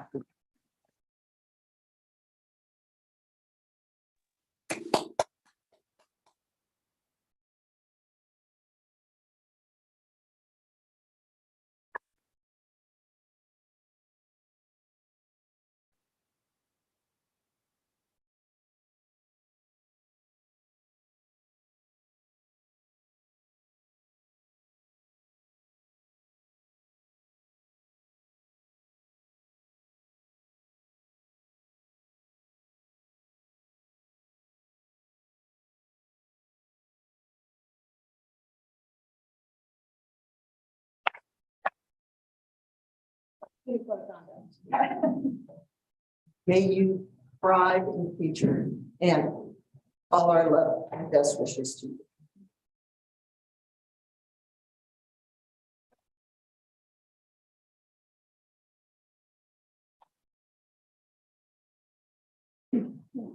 All right. Next up is recognition of visitors and guests. We do have Donna from the Delta County Libraries to give us a update on what's going on with the library. So, Donna? Thank you. So I do have two handouts, and I'll just start in here. And there will be some left over, and if you would like, you could just leave them at town hall for pick up later. Okay.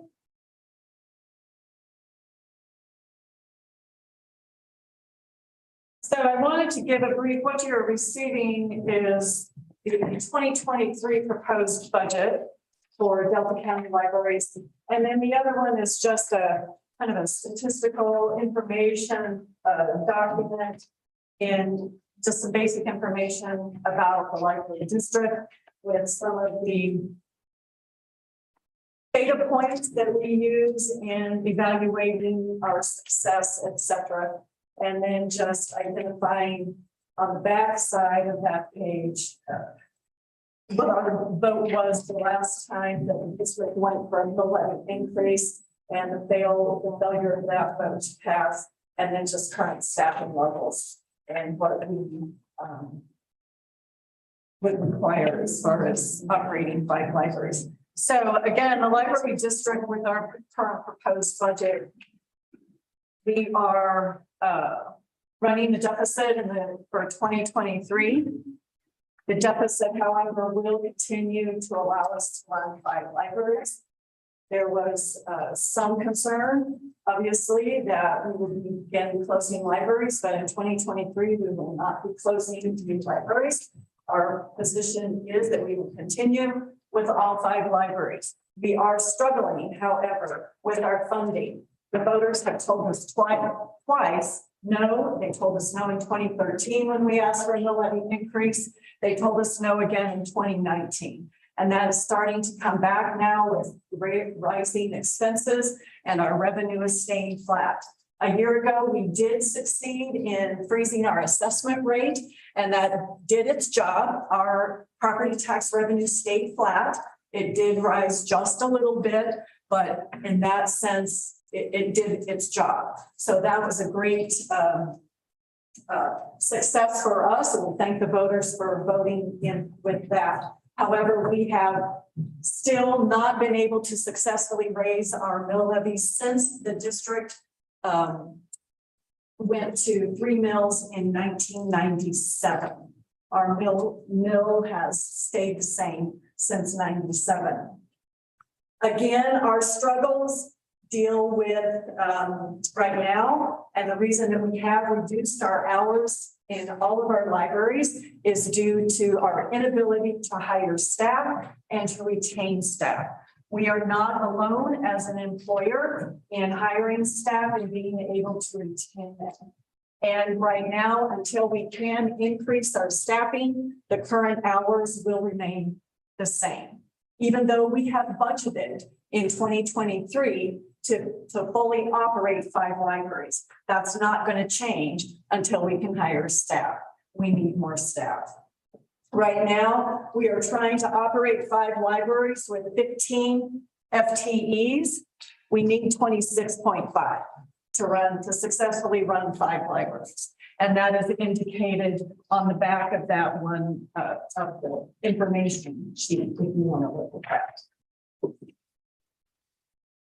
Right now, the board is considering seeking, going to the ballot for another mill levy increase in 2023. We are right now researching the strategy and how we would approach that mill levy increase, whether we believe we would be successful, and to also determine what size of mill levy right now that we would need in order to sustain the library district for at least 10 years. That's what we're looking at. So we're researching that. The board has asked me to research those strategy points, and I will report back to them.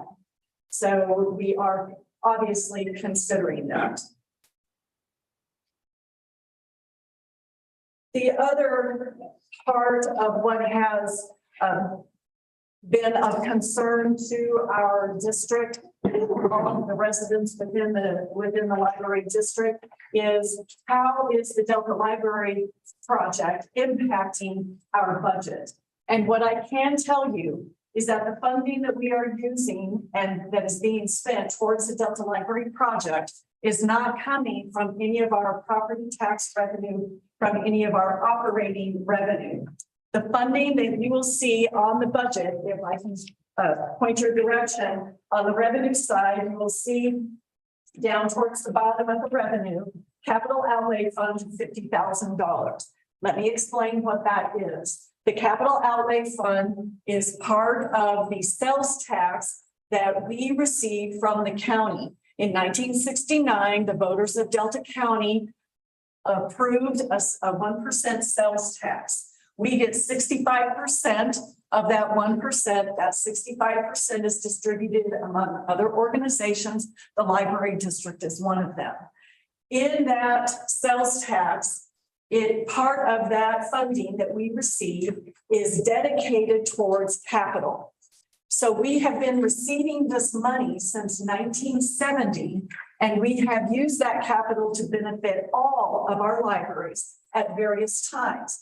For example, when the Paonia Library was built, the current one was built in 2009, we put the district, in addition to all of the incredible fundraising that went into constructing that building, the district contributed $100,000.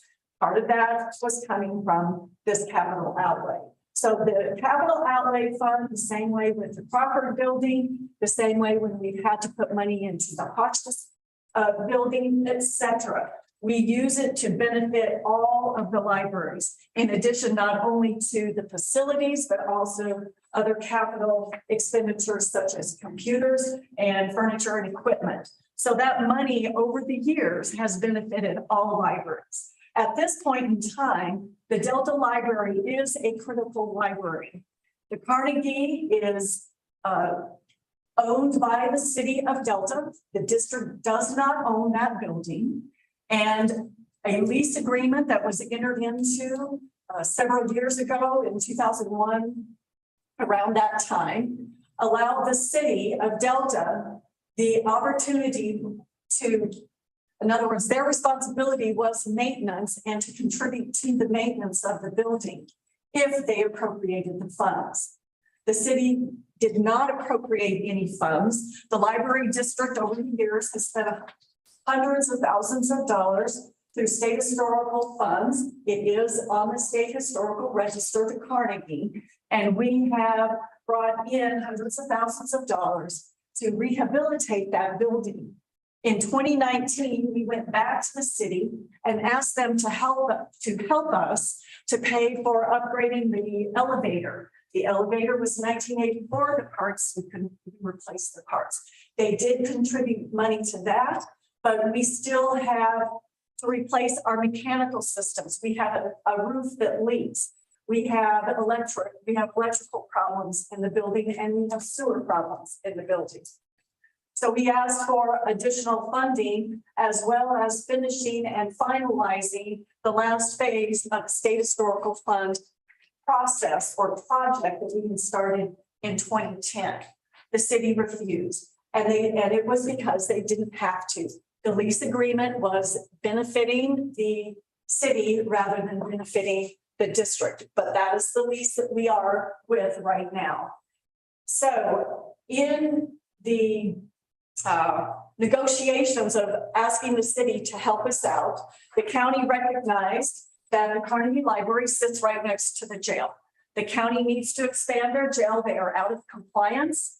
They came and approached the district and the city, and we started working together where the county will eventually purchase the Carnegie Library from the city of Delta, and the city of Delta will eventually own the City Market building, which is where we are moving to. So when we realized that the city was not going to help us rehabilitate and fix up the library, the Carnegie Library, we were able to start looking somewhere else to move. And the three organizations, the county, the city, and the district, have been working together to find an appropriate property. We found the city market, the old city market, the old Chaco building. And right now, we are rehabilitating that. The city will own that building. So the library district will be moving from one city-owned building to another city-owned building. The city, the library district will have a little over or just under 12,000 square feet of just what we are leasing, but the rest of the 27,000 square foot building will be available to us. And what the city is, what we are putting in there is a maker space, a co-working space, meeting rooms for the public. It's cetera, catering kitchen, as well as an innovation space. In the maker space, we are hoping to include a wood shop, a welding shop, industrial sewing, as well as areas for families to come together and do some STEAM programming. So the city will also be able to generate some revenue from the maker space and the co-working space through membership. With the new lease agreement, the library district is not responsible for the maintenance. So that is going to be a plus for us in comparison to the current lease agreement that we have. Now, some people say, well, it's going to cost you $534,000. And that is true on our part. Our original IGA was that the district was going to contribute $100,000. We were using all of this from the capital outlay fund. When we finally got the bid settled with the contractor over the months of negotiating the contract with the city and the contractor, the construction costs had skyrocketed and jumped from a $2.12 million project to a $4.3 million project. And we were obligated to share in the costs of the overrun. So our share is a total of $534,000. Where are we going to get that money? It's all coming from that capital outlay fund. And we have agreed with the county, who is going to carry us for 9 years on that capital outlay fund. It's interest free, it's sales tax money that comes to us anyway. So again, we are not using any operating or property tax revenue towards the Delta building. Now, had we stayed in the Carnegie in 2019, the city staff had estimated that it would cost close to $700,000, $750,000 to take care of the urgent needs, the roofing, the HVAC system, all the mechanical systems, etc. If we were to stay in the building right now, we are estimating that this would cost us $1.5 to $2 million under the current construction prices. So in our view, it would have cost us 2 to 3 times more to stay in the building, in the Carnegie, than what it's going to cost us to move into. So again, just clarifying that yes, the district is going to be putting money into the building that we will be spending the rest of years and years and years to come with the cities, with the lease agreement we have with the city covering the maintenance. With that, I think my time is probably up, and I do thank you for that. If you have any questions, please feel free to ask me. Hope that was helpful to you all. Any questions for the doctor? Yeah, Mr. Markle. Yes, Very clear and very helpful. Thank you. I'm sorry, what? Very clear and very helpful. Thank you. I was not aware of the lease arrangement between the district and the city for ownership agreements. So as I understand it, the $534,000 will still go towards the building that the district itself does not own. That is correct. That is correct. Thank you. Anyone else from the board? All right, seeing that, thank you very much. Thank you. Anyone else from the public like to address one? Yeah.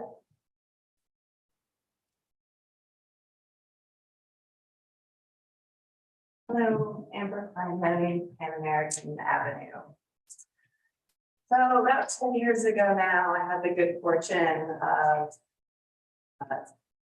serving on the town council with Corinne Ferguson. And I quickly found that she was the most knowledgeable person in the room. She's shown immense patience, composure, grace, and dedication to this town over the years. It's very sad that it's come to this, and that some of you have taken her for granted and even pushed her out. She's been the most effective town manager that we've had. I still think she's the most knowledgeable person in the room. And when she walks out that door, she's going to take all that institutional knowledge with her. And Corinne Ferguson cannot be replaced.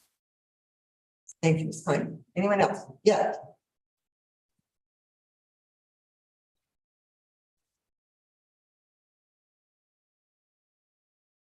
Renee, absolutely 41169 Lemoore Drive.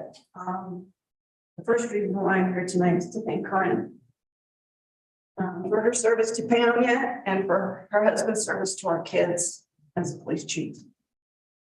We lost a wonderful invested couple in this town. I wish you all the calm and all the peace on your journey. You are one classy lady, and I'm going to miss you and your husband. I was also kind of called out last week for not attending regular meetings. No, I do not. That is correct. I do not attend these regular meetings, but I do watch them recorded so then I can fast forward through all the personal rants and actually listen to the business. I am here for another reason on the agenda. I probably won't stay if it continues to be very long. But I will tell you, no matter what came up in a meeting, if I had a concern, I could call Corinne and she would always have a conversation with me. The previous two town administrators wouldn't even give you the time of day. So think about that when you're hiring the next one. Corinne was always available to the public. The next reason, after listening to even just trying to get an agenda approved, is I want to send a sympathy card to the next town administrator. You're never going to be happy until you get rid of your personal agendas.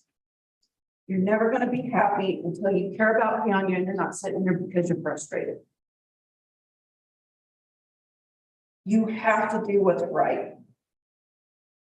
We're going to pour out more money for someone else. For what? To sit here and listen to this or to be pushed out?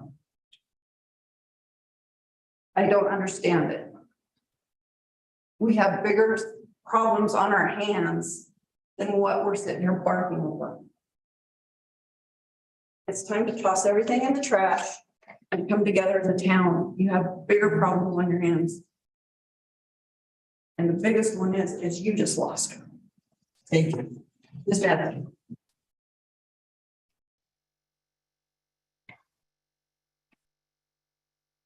Good evening, Leanne Maxson, 420 Minnesota Avenue. Corinne, as in my own career, I dealt with many difficult work situations, and I want to say, I'm sorry for what you've experienced. And I also want to say that, you know, for the people individually who have been difficult towards you, understand, and this is very hard to take to heart, it's about them, it's not about you. I believe you have served the citizens of Paonia exemplary well. I want to thank you for your service and wish you all the best. Miss you. Anyone else? Yeah, Mr. Sweeter.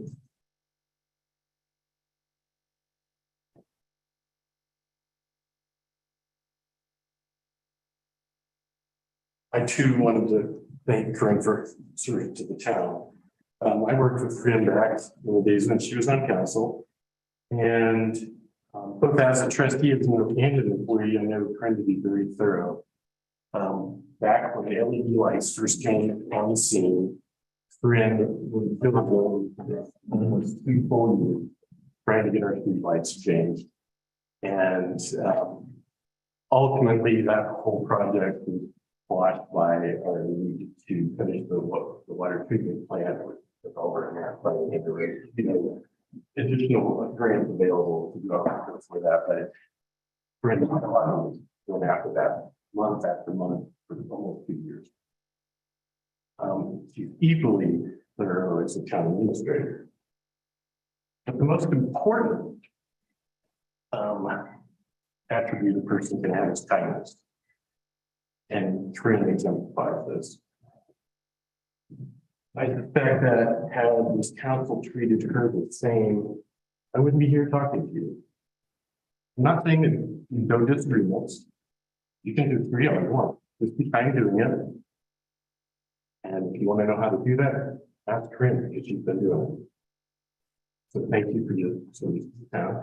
I also want to wish the council good luck with both finding a good clerk and administrator. Both of these are very difficult positions. So thank you. Thank you, Mr. Speaker. Anyone else? I'm Judy Briscoe, I live on Landmore Mesa, and Corinne, I would like to thank you for your service to the town. And I'd like to tell you that when you served with my husband, he said you were the best council person he'd ever worked with. So good luck and happiness. Thank you. Anyone else? Yes, Ms. Bishop. Corinne, thank you. You and I worked together on Fulton Park, and I celebrate what you and others, perhaps of this council, have accomplished there.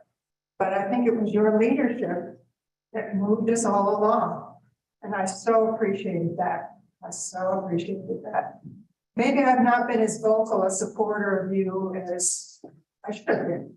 It's really easy to complain about people. It's a little harder to remember to say thank you. So for all the times I didn't say thank you, consider this the biggest of all of them at once. And I wish you well. Whatever you do, wherever you go, know you will be successful because you served this community and this town exceptionally well. And again, thank you from the depths of my heart. Anyone else? Yeah, let's go back.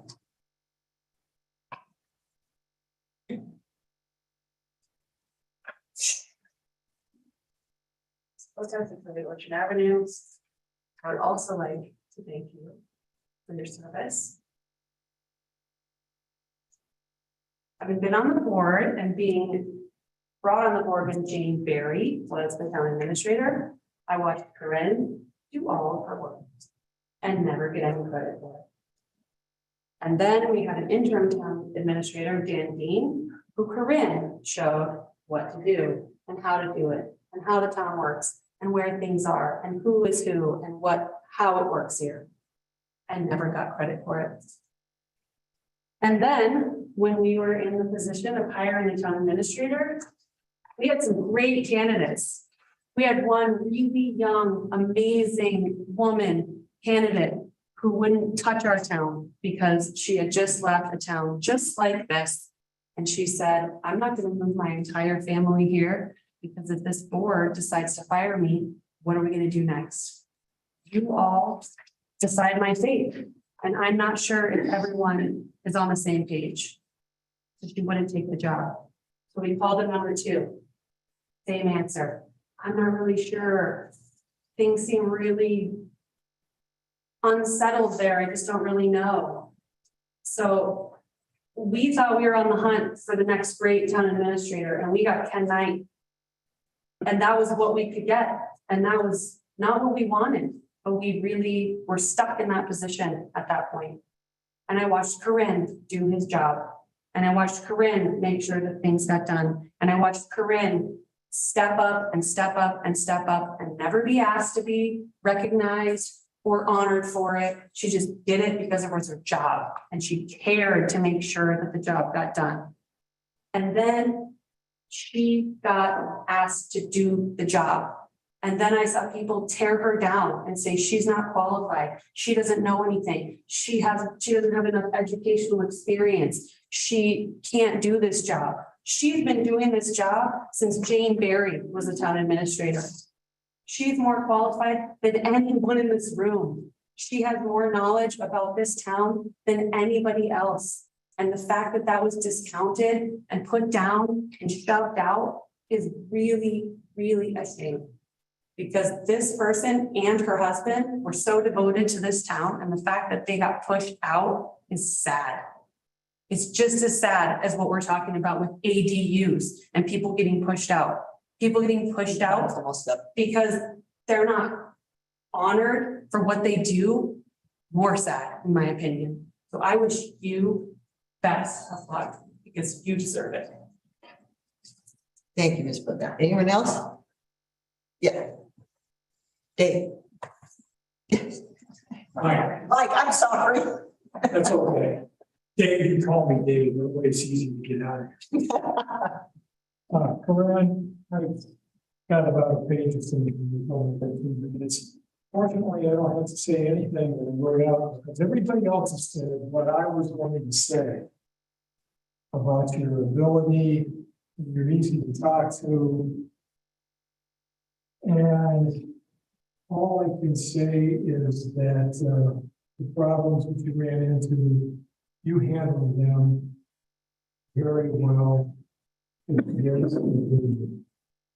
I wish you good luck and whatever you do are, will be good luck.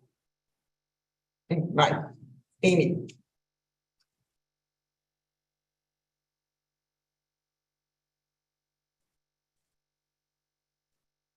Everyone, thank you. I'm trying not to cry. Oh, me to try not to cry. Again, echoing what everybody has said, and your professionalism and your bravery is a really big one. And also, I really want to thank you for addressing the elephant in the room in your resignation letter. I agree with everything you said. I witnessed it firsthand. I experienced it as a community member, and nobody deserves that. And I just want to say, you've held your head up, you've done your job, and you've done it with such grace and beauty. And I really wish the very best to your family. And I want to thank you for loving and supporting Paonia. And all right. Frederick.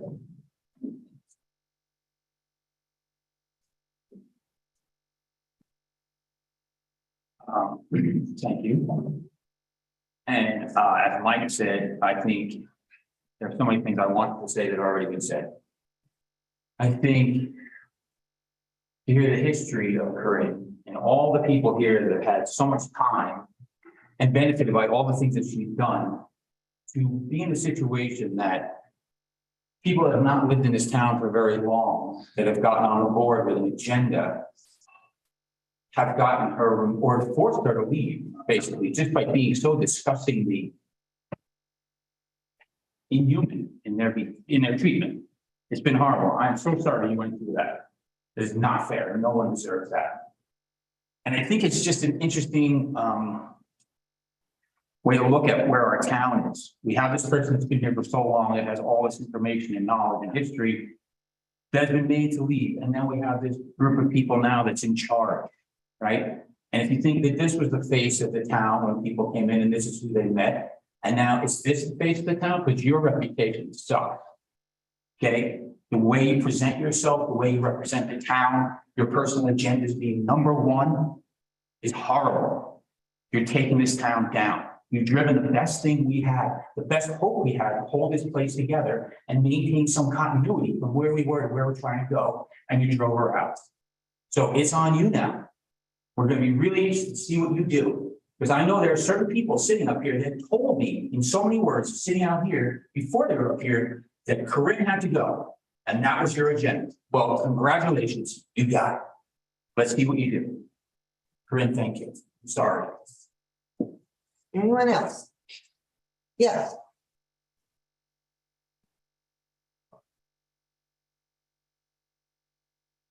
I'm sorry, I didn't know we were doing this tonight. I had to just write back real quick.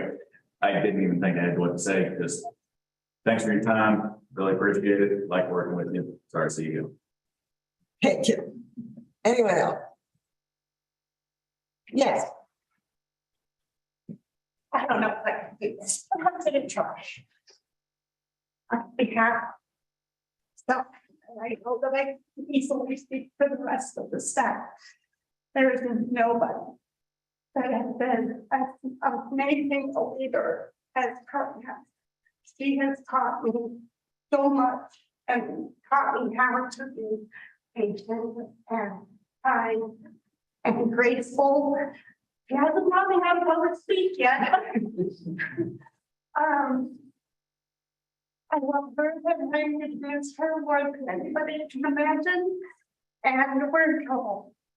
We're in trouble. thank you. All right, Marilyn. Marilyn Talbot, let's speak. As a public speaking coach, I feel at a loss for words. Like, I just want to say, do what everyone has said. I feel really sad because it feels like kindness and compassion and respect is lost. Like, we lost a captain of our team today.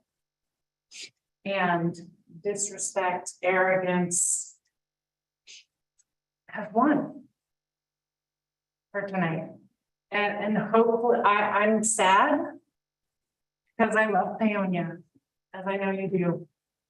And as a mom, you have modeled what children need to see, which is adults who can put aside the bickering, the personalities. You're an incredible model.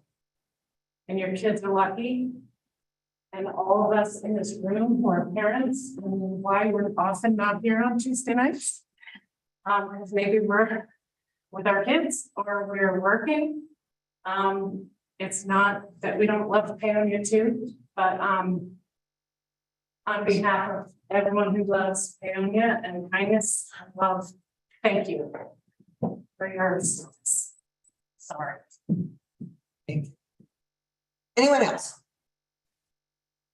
All right, seeing none, let's move on to the consent agenda. Can I get a motion to accept the consent agenda? So moved. Can I have a second? Second. Discussion from the board? It's been reviewed and balanced. Okay, yes. I have 2 points to make, and one is on the disbursements, and it is a point that's in Carmen's administrative report about ClearGov.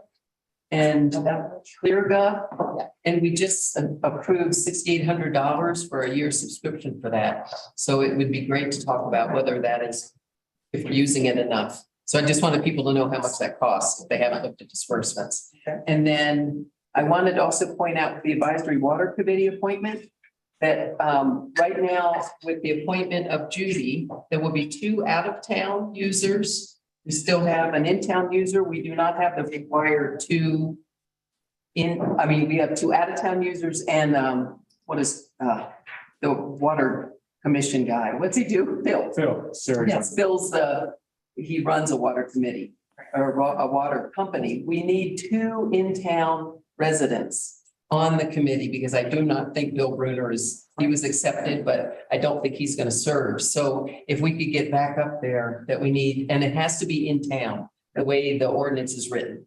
We have filled the other slots, but it has to be 2 in-town users. Thank you. All right, anything else from the board? All right. Anything from the public? Yeah, let's look at it. Anything to German Creek. I just wonder, there's so many people in this community who participate on multiple levels, whether it's their taxes or their business or their profession or whatever it is that care. And I wonder if you guys have discussed changing some of the ordinances so you can get more involvement on some of these committees, because it may serve you, as you probably notice, people aren't rushing to the gate to be involved. And so, because it's a limited pool downtown. So I'm just putting that right. Thank you. Anything else? All right. We have a motion and a second to accept the consent agenda. All in favor? Aye. Opposed? All right, that motion passes. Next on the agenda is staff reports. Administrators report. I included a pretty lengthy written report and a spreadsheet with multiple items. It's still not exhaustive, but I just wanted to bring the board and community up to date on some things that were outstanding that I had specifically been requested to look at, and some upcoming items so that they're on your radar. I don't know if there's, I'm just gonna, if there's any questions specific to any of them, I'm happy to answer them or give any information that I can. I will continue to update the spreadsheet up and including next Tuesday so that that can be sent out to the entire board. Okay, questions for the town administrator? Yes, Mr. Markle. Were you looking for specific input on the permits section there? So on the permit section, let me, for reference, first with the Kennedy building, I provided a parking update that there is a request that I anticipate upcoming to extend parking lot near the Chrysalis Brewing. And there is a potential of dedicating that as a public parking spot to help offset the need for off-street parking. Because I know that's been an ongoing conversation when it comes to the Kennedy building apartments. Other parking issue options I included were permit overnight parking within the town parking lots, consider a set number of parking passes for residential within commercial buildings with a monetary fee associated, investigate minor modification to the Twin Lakes property to allow for overflow parking, potential RV dump visitor center area. There is also potential to tie into the trail systems along the river at the Twin Lakes location.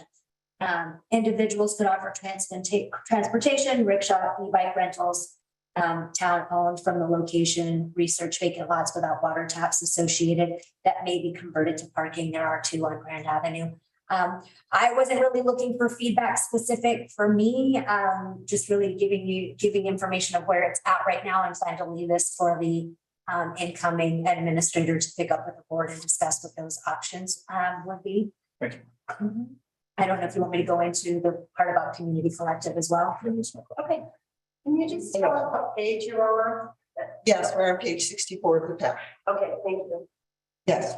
I have a question about actually I have 2 questions on this page for the community collective. So I want to clarify, there has not been a permit provided for them to put a balcony over public property. Yes, perhaps. Provided to the board? Have they been given the right to extend private property over public property? Yes, they have a permit that included the balcony within the guidelines that are permitted. I think that is a big mistake, and I want to bring it up because it is a zoning issue. And in zoning, you have to have setbacks from your property line, and their property line is their building. And secondly, we do not give up public property. Could I extend my front porch and put a deck over the sidewalk? Because I want to. You're not giving up private or public property. They are not modifying other than replacing the existing beams that are there now, holding up their awning with the appropriate beams that are required under the permit. Can I clarify? Yeah. What's being done is totally allowed by code. You get above 8 feet, and it's totally legal. You're allowed to project 4 foot. That's totally by. This is not a building code issue, it's a zoning issue. The zoning, you are giving up the space, you are letting someone with private property extend their private property over public property. That is a zoning issue, and it's a safety issue. It's To have- everything that's going on is totally legal. You should really, you can present. I think I presented all the detail. Right now, what I would state there is that that's a building permit that has nothing to do with town administrator review and approval, but yes, we have an approved permit. And if we need to take it, we can take it to the attorney. Yeah, because I'm at this point, yeah, so. I would report that to our attorney, and I will get an opinion from the attorney and give it to you.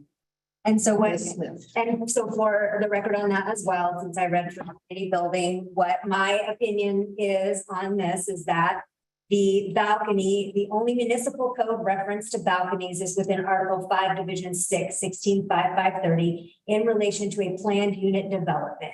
In the IBC, Chapter 32, encroachments into the public right-of-way, Section 320232 states, wherever the vertical clearance above grade to projecting windows, balconies, architectural features, or mechanical equipment is more than 8 feet, 1 inch of more than 8 feet, 1 inch of encroachment is permitted for each additional 1 inch of clearance above 8 feet.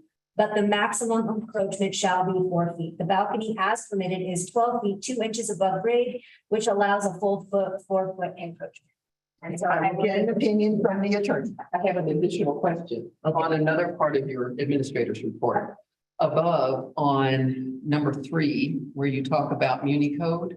Yeah. What exactly are you referring to when you say, a suggested board initiate amongst themselves with the town attorney a municipal code review and update? What exactly what do you mean by a review and update? So the town codified all of our ordinances for the first time in 2015, I believe, is when we adopted the ordinance. It had been ongoing for many, many years under review prior to my coming onto the board.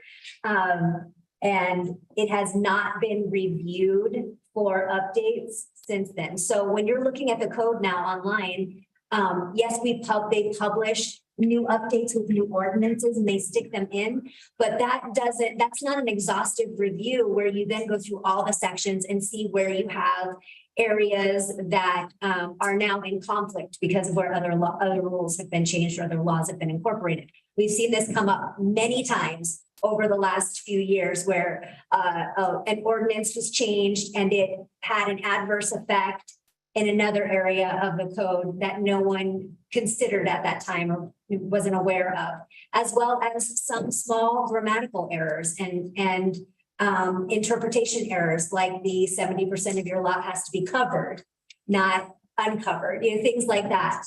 So those are the kind of things. Some communities, this community took it upon themselves with the original codification to take sections and go through and determine suggested corrections and things like that. But I can tell you from having lived through that experience and 2 other trustees up here who were around long enough that they lived that experience when it started, it's not very efficient and it doesn't work well. So it would be my suggestion that you look at the town attorney, or Unicode even does it, where you can have them and get an estimate on what the cost would be to do an exhaustive review. And then that's the time also that you would do a municipal code codification update, which would have that. When you're looking at it right now, you have that introduction ordinance. It would be that tells you all the places that you changed, all the modifications that were made in that are included in the most current version. Thank Of the whole ordinance, of the whole code. Any other from the board? Any other questions from the board? All right, seeing none. Just one more clarifying question for that. So we absolutely need to update the Muni code to get those ordinances that have been passed in 2021 and hopefully up to a certain date in 2022.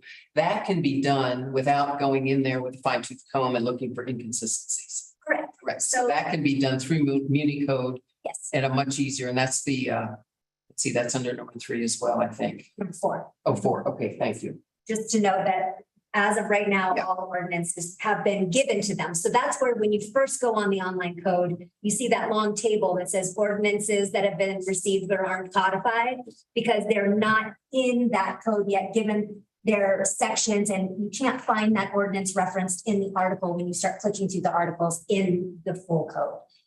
That's done. Typically, we were doing it every other year. We were doing a codification update and getting those ordinances in there. At that time, they're updated in the online code, and they send us supplements that we then have to go through our paper books and put those pages in. So that's an immediate thing that needs to get done. The fine tooth comb is a whole nother.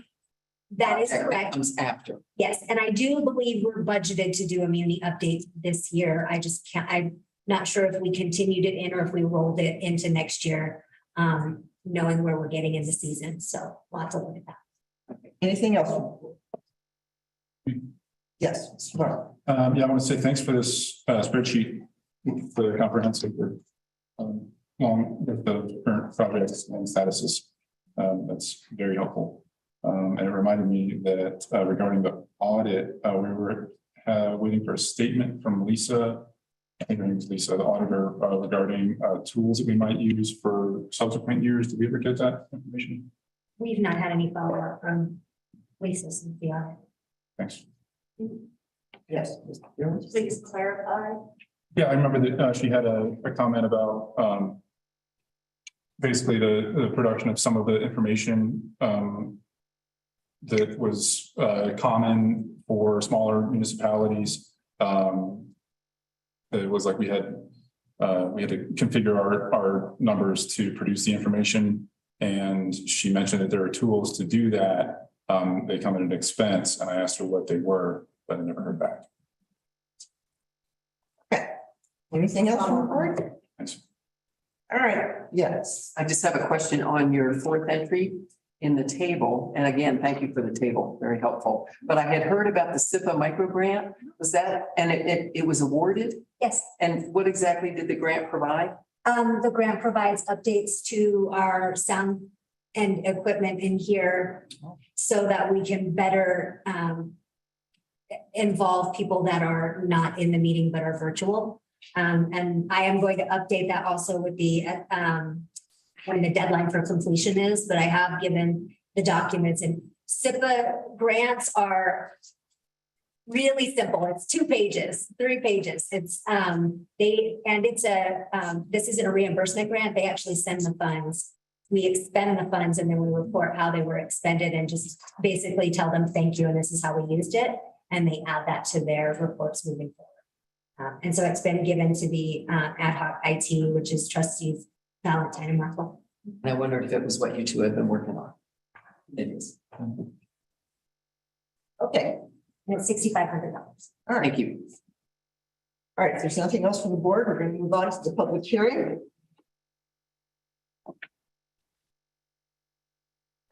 All right, we're going to open the hearing.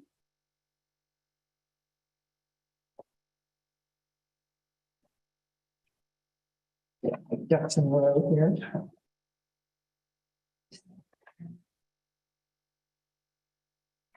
So this is for a new liquor license for Ed Food Joe LLC DBA Nido Hotel and Restaurant Liquor License. That presentation, Ms. Ferguson. So to simplify things, I've included all the documents in the packet, but I think the most simple thing to do would just be to note the finding of facts, which are the preliminary findings and report, which was supplied to the applicant as required by law. All deadlines were met. And what this states is pursuant to CRS 443312, you are hereby advised that regarding the above application for a hotel and restaurant liquor license, an investigation has been made, and based on the results thereof, the following has been determined. There has been no denial of any licensing authority of an application for a liquor license at this location as proposed by applicant within 2 years prior to this application. The applicant appears to have the current and future right of possession of the premise under and by virtue of a lease. The location is not in an area where the sale of liquor as contemplated is not permitted under any applicable zoning law of the town of Paonia or by state statute. The application was filed more than 2 years prior to this hearing. The application was accompanied by all appropriate fees. The building proposed to operate as an outlet for the selling of liquor by the drink does not appear to be within 350 feet of any public or parochial school or the principal campus of any college, university, or seminary. The Board of Trustees set town limits of the town of Paonia, Colorado as a relevant neighborhood of the proposed license and application. Proper notice of the application was given both by publication and posting on the premises. The applicant meets the statutory qualifications and has no criminal convictions that would cause concern or disqualification.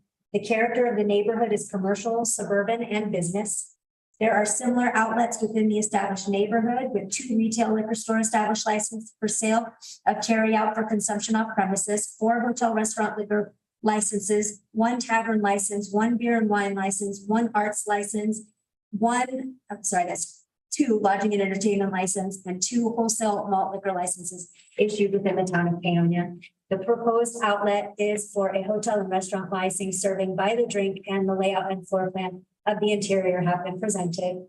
And so as you're aware, they've met all the requirements and have provided all documents necessary. So the board is also aware this is a license that is under concurrent review, which means the applicant did pay additional fees so that the state is reviewing this application at the same time to shorten the amount of time it takes to get the actual license approval, because the state is incredibly behind on their application reviews and renewals right All right, thank you. Is the applicant present? now. They are. Welcome. Would you come up to the podium and do you have anything to add to this? Anything that you would like to say to the board? Just thank you for considering, yeah. As you may know, restaurants, businesses are not easy, especially in a small town that's seasonal. And there's just been, our customers have repeatedly requested that we have that as an option, beer, liquor, and we'd like to be like that. All right. Okay. Thank you. Okay, so questions from the board for either the staff or the applicant? Yes. One tradition is in liquor license applications is to ask the chief of police if they have any concerns. I do not. Thank you. Anything else? Yes. And I just had a question. I had not seen the petitions before, and I didn't know if that was a state created petition or a town created petition. So any new liquor license has the impetus, if it's in a new location that hasn't had a liquor license, to show and prove that it's in the interest of the community. It's one of the guidelines they have to meet. And so this is a town created petition, but it meets that criteria that the state has set. They have to show wants and needs of the community. Which I absolutely get, and I'm not against it, but most petitions, you ask people to sign their name so that you can identify who they are, and they only, they did not print their name, it was only signed, so I have no idea who signed it. So that was just a point of clarification that we might want to improve that in the future, so that it makes it a little bit more legible. All right. Okay, any other questions from the board? All right, so I'm going to open this up to public comment. The rules for public comment are 3 minutes for each speaker. The speaker shall come forward to the podium, identify themselves by name and address. Repetitious comments will not be acceptable. If a previous speaker has already made your point, you may simply come forward and state that you concur. No public demonstrations of any kind, applause or otherwise, will be permitted or tolerated. Anyone from the public like to make a comment? Yes, Ms. Watson.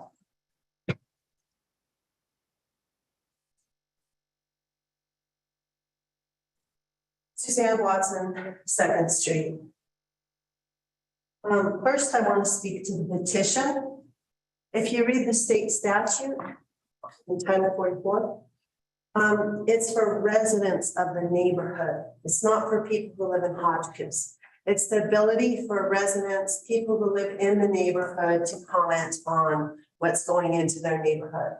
I'm not saying that the serving liquor should not go into the store, but I'm saying that I don't think anybody in town hall understood the intent of what the petition is supposed to be about, and it wasn't explained to the applicant. So it looks pretty funny because over 50 people don't even live in the boundaries of town, or they put their PO box down, which is not valid. And I know the petition isn't necessary for the application, but I had a problem with that. I found it offensive.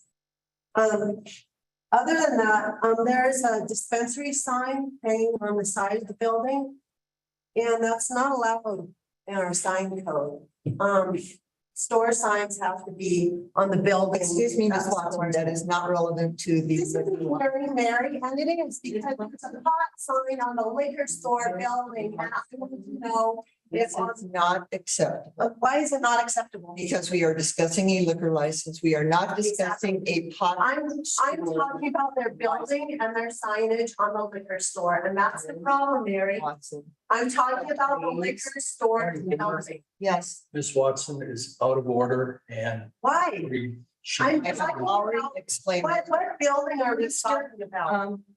Can I read the sign? escort Ms. Watson to her seat because she is out of order? No, I'm talking about the sign on the liquor store building. There's a sign, they can put their restaurant sign on the front of the building, right? But on the side of the building, they can also put a sign. But their sign is not, there's a sign for a store that doesn't belong there. Please. Just explain to me real quick. No, I'll explain to you here in public. Can I do another point of order? Suzanne is bringing up a very good point. It may not necessarily be germane to the particular hearing for them to have liquor. However, I would like this sign, the fact that the sign ordinance is not being followed for a future meeting. Well, the signs are being followed for the liquor, the store, and they're not. No, I know. Order. Yes, let's stop right there. This issue is not germane. It's not Public germane. hearing. Why it's not germane? I'm talking about the liquor license. And I'd like to know what the state of that list on about. That's our parliamentary. That's why. Point of order, I have to share, I think, the floor for point of order. You're trying to sell house water. And you. Hold on, hold on. At least you're glad you're leaving, right? All right. Mr. Cotton Bias is our parliamentarian. At this point in time, your time is up. And so you should take your seat anyway. No, I ceded my time to all of you arguing with me. Mr. Cotton Bias, would you like to rule on this as our parliamentarian? Should Ms. Watson take her seat at this point in time? Ms. Watson, the chair has asked you to take your seat at this time, and the reason is justified because the particular testimony that you're given is not relevant to the hearing and the decision that the board is going to make tonight. And Trustee Smith has given you has offered to bring this issue up, the issue of the sign, at another meeting when properly agendized, so that the public may have an opportunity to chime in on your comments as well. So I think it's best that your comments be heard by the board at a different time when the board's not considering the specific rights of the license applicant in this case, who should have the opportunity to have their license evaluated on the merits. Okay, I understand that, so thank you, but, so I hear that Trustee Smith. No, so you will get it on the agenda, it's not something that's gonna be squashed by the mayor. Thank you, Ms. Watson. Thank you, because this does need to be. All right, any other member of the public like to speak to the issue? Yes, Mr. Luca.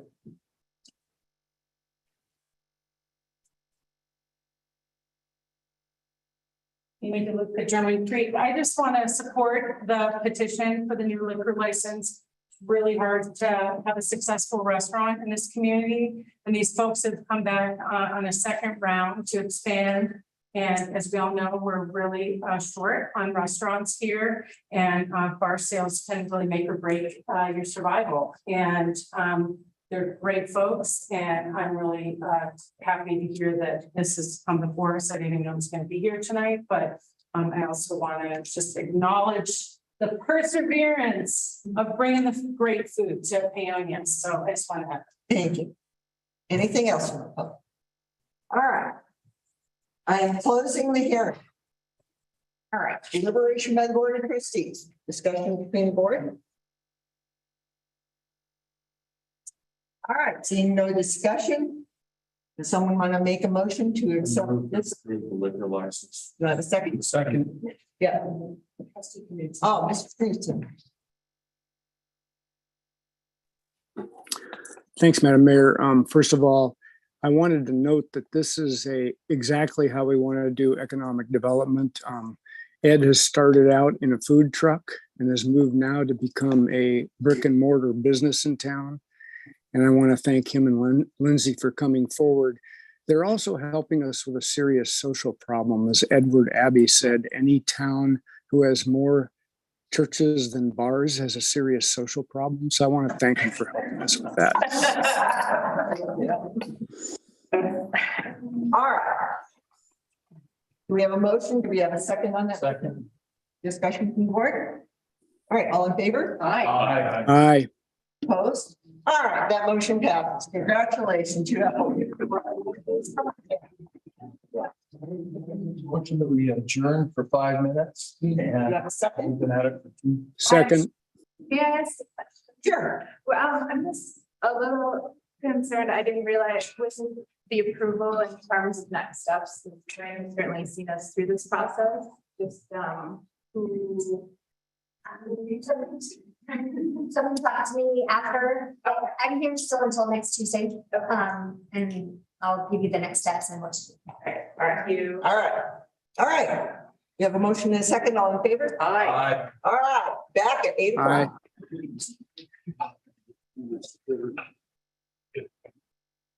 Yeah.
items, can you tell us what page you're on? Because we can't jump through anymore. And now that you've scrambled the agenda too, it's all part of it. Sure. Know where you're at. Thanks. All right, so next item on the agenda is county administrator and town clerk hiring process, 140 in the agenda packet. Paige and John. So I'll go ahead and kick it off. I'm hoping you all read the memo in the packet simply because of the information that's in there. As if the screening committee comes through like they said they would, we should have the names of their top choices. And I don't know how many that will be. They will share them with John and myself tomorrow. We will share the names with the trustees. And then I would recommend we schedule a special meeting for an executive session to go through the names that they provided. With one big reason being, if I attach the memo that I brought up at the last meeting, depending on how many applicants there are, we have to decide how we want to continue. Whether we're going to do interim interviews or we're going to go to the finalists section, which has to be published. We have to make sure people are interested in being a finalist, and then those names are actually published, and we have to discuss how we want to go about doing that. Is there some recommended approaches from Dana from Department of Local Affairs? Let's see. So I pretty much covered what is happening with, we're waiting on the screening committee. So we now know with the November 2nd date for Corinne's departure. And I also just, we spoke to Kevin Balmer. Before we knew Corinne was leaving, he said that he didn't see any reason to pause our administrator job search, and knowing that she was going to be gone sooner than maybe December 31st. He offered his assistance. After we learned that Corinne is leaving, we gave Kevin Balmer a call on, I think it was Thursday. So hang on one second. Everybody, if you would just go to page 2 with me. I just want to catch up to myself a minute. The third bullet. So you're on I'm on the second page. 141. Application 140. procedures. Yeah. No, I'm on the second page of the memo. Next step. for So it's interviews. 141 in the packet. I'm on 142, 44, but I don't know. More specifics regarding outreach to Kevin Balmer. Yeah. Okay. Anyway. There we go. So, so two things that Kevin proposed is that the Municipal Clerks Association has a program that can provide some virtual help. And my discussion point was to talk about Amanda. Having that, to get with Amanda and find out exactly what her hours are, when she's going to be here, and then put her potentially in contact with Karen Goldman, who runs that program. And the screening committee had kind of an offhand comment that they didn't think we needed to hire an interim administrator based on the review of the applicants. I'm just putting that out there. That was kind of what they said offhandedly. And then in the meantime, we talked to Kevin Balmer, which let's switch to page 3 of the memo, which is on page 145, I think. 142 is better. 82. Why is mine different? Oh, anyway, so if you go to that page, go to 142. We spoke with Kevin. He said that he can send an email to the senior advisors with the Colorado City County Managers Association that the town of Paonia is looking for an interim administrator. And these are the 4 pieces of information that he needs to have in order to reach out to them. Actually, it's 3. When do we need the person? How long do we expect them to be there? Application procedures and who is accepting applications. Our weak link here is Kevin is leaving. What's today? Wednesday? No. He's leaving tomorrow. No, he's leaving the Thursday, the 27th. Today's Tuesday, sorry. He is leaving for a week. So if we want to do this, John and I need to email him tomorrow. Okay, I'm just throwing that out there. yeah, As far as an interim administrator, I don't see the point in doing that, because generally you're getting an interim administrator to help with the search and run the place while we're searching. We're just about done with our search. I mean, we're at the point where we're gonna hire somebody in December probably, or at least give them an offer. And I don't see the point in hiring an interim, spending that money. And what are we gonna get an interim for, 1 month, 2 months, no, 6 months? I mean, hiring an interim administrator, I think, is a foolish waste of public funds. yes, Ms. Markle, did you have something to say? I guess just in general for this process, I feel like without going into too much detail, I feel like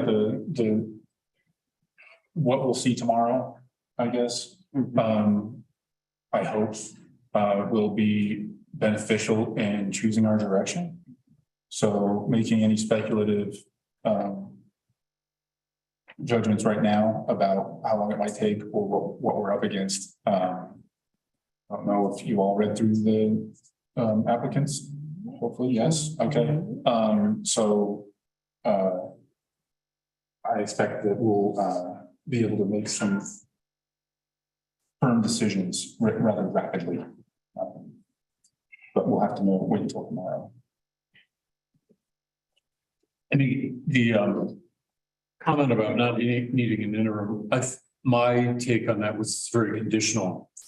It was in the context of it looked like we were going to get somebody pretty much right away, very quickly. On the other hand, the three, what were we calling them? The three screening committee, I guess, yeah. Did make a comment that I'll sort of paraphrase it. It was a long question for me about that. Winging it was a really bad idea. That all three of them just shook their head and said, no, don't do that. Don't do that. So, it's hard to tell, sorry, but winging it as in trying to get by without an administrator, either by trustees taking over some of those duties, which has been talked about. Right. And we had also talked about the fact that Amanda couldn't really step in as much, and there was a lot that led into that. But the idea was implied not having an interim, not having somebody doing that job was a bad idea. So, and these are all three of them are people who spent many years in this type of public service. So Yeah, that's that. I'd just like to put forth that in order to hire an interim administrator, we have to go through the recruitment process. We have to winnow the candidates, and then we have to make a job offer. And we have seen how long it takes right now. I would ask Ms. Ferguson, who was through this process with Dan Dean.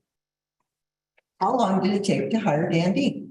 I think Ms. Bookout was in this process as well. How long did it take to hire an interim administrator? Month and a half, 2 months. So we did. So we're looking at 3 months here. And it just To takes. do a full process. Now, that was with the board, exactly the process that you're saying, that there was a process to reach out and get him, and they used Kevin Ballmer, and to decide who they wanted and then bring him in, and for him to find housing and come here. Because that was the other thing, was that he had to find housing to live here while he was working as interim, and he rented a house here. Yeah. Dave? I concur with Rick, that I think it's just gonna add more chaos to the process, and I think we should defer to the actual screening committee, which says in here, do not recommend hiring an interim administrator, and they're aware we'd also be without a town clerk. So I think they're the experts. They've been in that job before. We should just go ahead and get ourselves an administrator. There'll be a gap there, a lacuna, but I think we can survive it. Yes. So first of all, I want everyone to read the ordinance. that I provided. So that, you know, we can, and there are things committees could do in the interim if we can get some help from the town clerk, but I mean, the Town Clerks Association. But what I wanted to say is, John and I talked about this. So we really have to tell Kevin yes or no tomorrow. Yeah. So perhaps there is no harm in letting Kevin know that we do not know yet the names of the finalists coming out, or the names of the choices coming out of the screening committee, and we may not know till 5 o'clock tomorrow. You know, I didn't give him a time. We didn't set a deadline. So we could start the ball on an interim and ask Kevin if he has someone else we can be speaking with in his absence for a week. And then once we see the names, we will know a lot more, and we could just put a stop to the interim if we see that we have a way forward that is much quicker than anticipated. We could start it, and then I don't know there's that much harm done to stop it. Stop the process with the city county. You know, again, we don't have a crystal ball and we're doing the best we can. But in the meantime, I don't think it's silly for some trustees to sit down with Corinne I know, in the next week. I have been sitting down with Corinne, and I have a huge list of questions, and I have just skimmed the surface of all the stuff that needs to be done and followed up on, and I am overwhelmed. Well, there's help here, but also, It's still the knowledge and the list of things. but it's not the end of the world. No, Mary. it's not the end of the world. We will muddle through. Yes, we will get through this. My big fear is we have the SRF loan that needs to get in. If we get it in time, there's the DOLA grant that has to get in. We have the CDOT stuff that if we do not follow through with that CDOT grant, we will never get another CDOT grant, and the word will spread throughout the state, and we will not be getting any more state funding. So we have got to be on top of that. And absolutely. I have to tell you, I have been spending probably 30 hours a week on town things. So I am not against spending 30 hours a week more. Okay. But we can't wring our hands and think. I'm not wringing my hand. Once we know what it is, none of us can do anything. I don't know anything about these that it's push is coming to shove. We are all very intelligent people. We can put it together, but in the absence of knowing, plus Cindy is here and I just learned with lots of knowledge and it's gonna come up front. Joanne is moving from there to answer phones. Yeah. Her supervisor is in agreement with that. I haven't had. Okay, I should have said it. Sorry. But my point of this meeting is, this is our opportunity to make a plan. And I'll just add that the clerk position is now in 9 different platforms. 6 different newspapers, CML, Municipal. I've not checked my email, but it's not published yet. It might be online with the High Country Shopper. Might be the only one that's out. But it sounds like we can't make a plan until tomorrow. I think we can't wait to see the names because, you know, we may not see until 5 o'clock. Still, Tomorrow. we could, so it seems like your proposed plan is contact Kevin Bomber, say, go ahead, start the interim search. And then if we have a small pool of candidates, then we can go ahead with the search and pull back. That's a possibility. Very little cost to calling it off. So what does the rest of the board think about that? If you want to go ahead and do that effort, but I see that effort is wasted effort because it'll take a month and a half to 2 months to hire an interim anyhow. And if we cannot pick from the 24 candidates that we were presented with, we've got a problem. We've got some highly qualified people. I mean, they have the education, they have the experience. I don't see that there's a problem. The problem is winnowing them out. Mr. Knudsen. Thank you, Madam Mayor. I was also in the same place that Trustee Stetler and Trustee Weber were as far as not needing a town administrator in the interim. However, one thing that concerns me is when I hear all three experienced members of our hiring committee shaking their heads. If I'm getting this right, they thought it was a bad idea to leave it vacant. Is that correct? Yes. Okay. So I don't see where the harm is in pursuing a simultaneous process. There may be someone who is available in an interim basis to come right in. But I do think we as a board need to have a plan B in the meantime. We have some very capable department heads that work for us right now, and they can keep the machinery rolling in the meantime. They need direction from us as a board, and I think we need to get together as a board and start putting our heads together on how to solve this problem. So I think it's a good idea if our hiring committee reach out to Kevin Balmer tomorrow and pull the trigger on that one, let that position happen. If something emerges very quickly, good for us. But if not, we need to also have a plan B as a board about how we're going to handle the interim without anyone in that position. Thank you. All right, thank you. Yes. Sorry, I heard a conflicting response here from our group. John said yes, and Paige said no, as far as the input of the selection committee regarding whether or not they recommend that we have somebody in the interim. Yeah, I guess I just wanted to answer. I did not get that feeling from them that they thought that we shouldn't try to do this, without an interim. I did not come away with that feeling from them, which doesn't change my proposal I just gave that maybe we should have dual things going. I got more the impression that they felt like we're probably capable people and can keep it going. But anyway, that's okay. But it doesn't change my potential that I think having a dual track right now that we can pull back on is needed. Dual track, yeah, they're not mutually exclusive. Right. That would be, I think we ran that plan past, I can't remember who now. Well, Kevin, I think, yeah, and seemed like a good plan. So there's not a conflict. Yeah. In the interest of moving the meeting on, I make a motion that we go ahead and contact Kevin Balmer and start the search for an interim administrator.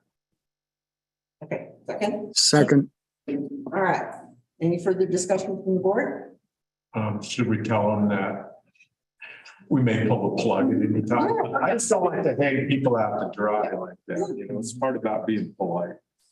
he knows the backstory that we wouldn't have, we're meeting tonight and we wouldn't have the names till tomorrow. And then he was leaving Thursday. Okay, So no, I'm comfortable with that. Okay. Okay. All right. Ms. I'd Gill? like to add my 2 cents. Please. I'd like to remind the board that the past 2 interims that we had worked because we had Corinne. We don't have Corinne now. So that's fine. Okay. Anything from the public? Yes, Ms. Watson.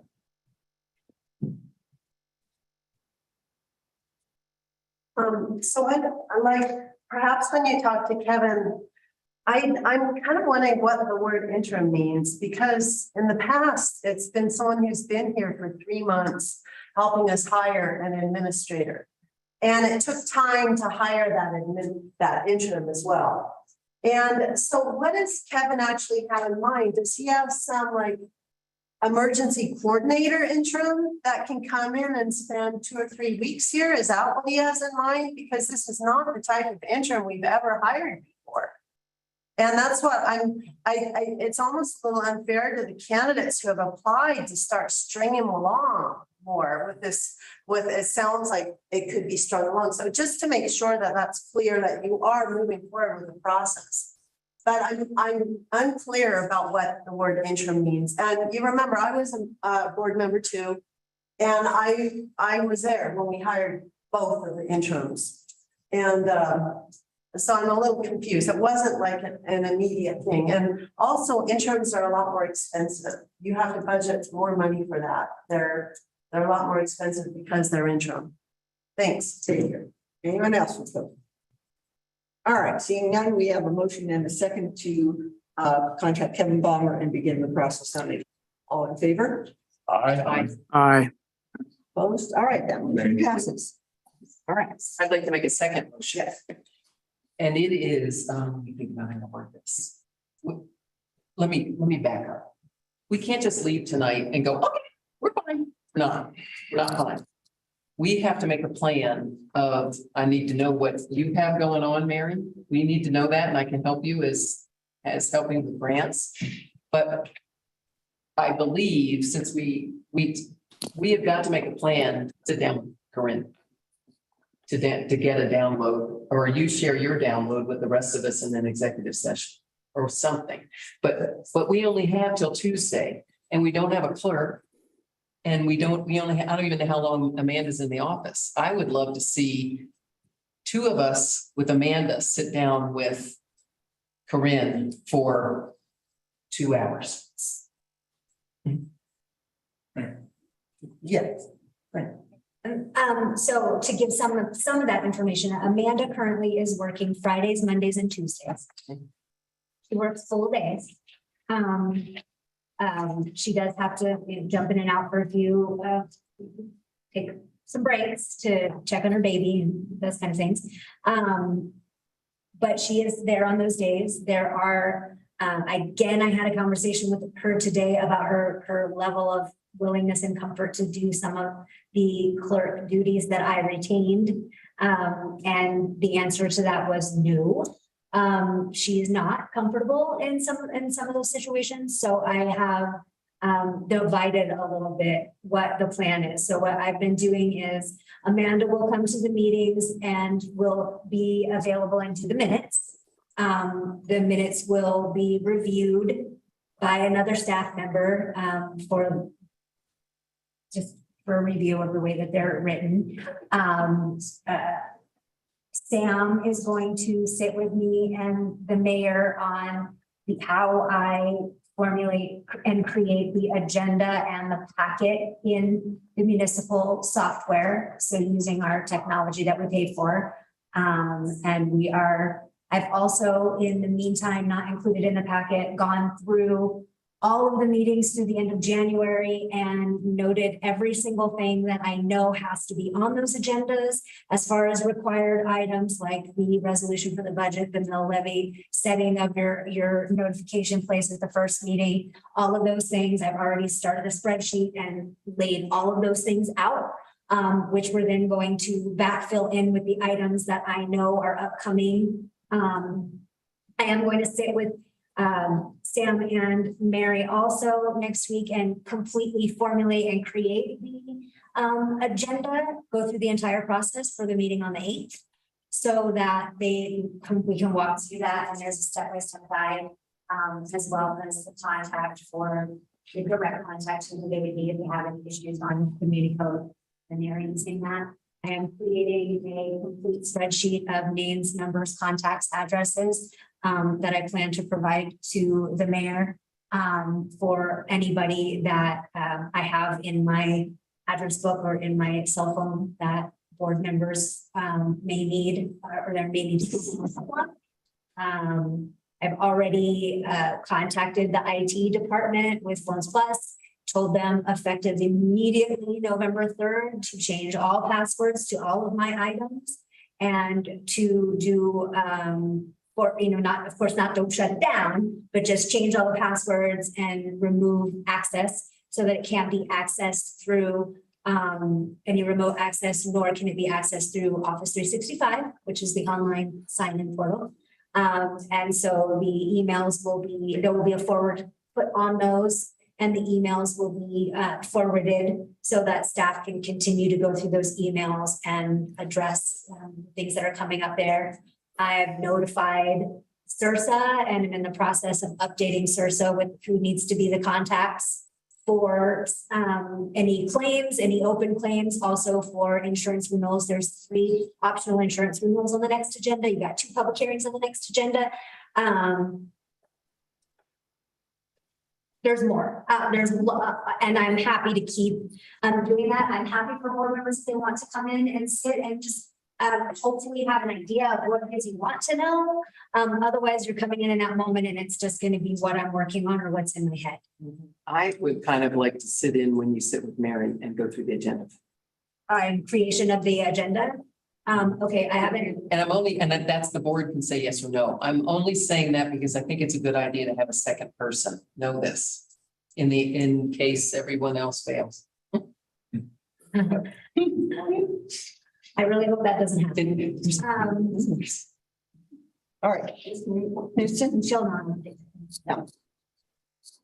Sure, if it's helpful, I'd like to volunteer. I'd like what John and Paige are doing. I don't want their process interrupted, and I like them to be completely focused on hiring the new administrator. So if it's helpful, I'd be willing to volunteer to be the point person for the interim, and I welcome any other board member that wants to join me on that.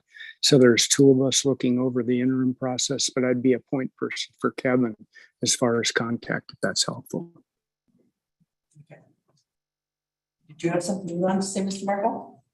Yeah, I think that there's probably, obviously a lot more that needs to be divvied up.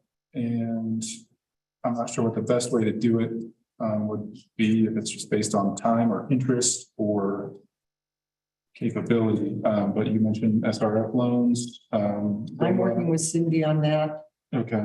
I think we've got all those pieces put together. I need to still get some pieces to do the final piece on that. I have to gather some more information from Jeremiah and root construction and probably Brandon there. But you can carry that for. I can get that done and get that submitted. Then, yeah, we have a pre-qualification meeting after that's put together. Then we have to find out if it's in time to go ahead and do the grant. And then Green, you mentioned your email will be forwarded. Do we have a single person that will be catching those? Will they be divvied up based on? No, they're going to go to a single person who, and then they will have to spread those out. Okay, and we're going to determine who that is after, I guess, on the 2nd? No, I assumed you would want me to pick a person that's going to be the best person to receive those emails and know where they need to go. Okay. And I haven't had that conversation with staff yet to make sure that they're comfortable with that, but I'm absolutely will let you know who that is. Thank you. What else? I know it's falling out as it falls out. It's like, I think of things and then write them on my list and move forward. If you have questions, feel free to email or call or ask me and I'll do my best to answer the question. If it's a duplicate question, I'll tell you, hey, I've been asked that question and it's this who has the answer. And I am going to continue to, as far as dumping, I'm really trying to use that spreadsheet to try to put as many things. There are a lot of things that are on the spreadsheet and things that are just up in the air. I provided information today with Mary about a potential multiple people who've come forward recently with some discussion about sewer lines and wanting to buy sewer taps. And that is, I've provided that information so she knows who to contact to keep that conversation going and where we were at with that. I have some open, a variance application that's in there on the desk. And I've gone over that and giving that information, really trying to keep a good grasp on the things that are real-time sensitive, which are, of course, it's certain postings, certain, I'm including on all those agendas, upcoming liquor license renewals, everything, so that. And here's my mention is I don't want to end up in a loop, reiterating. And I won't. You wasting her time, right?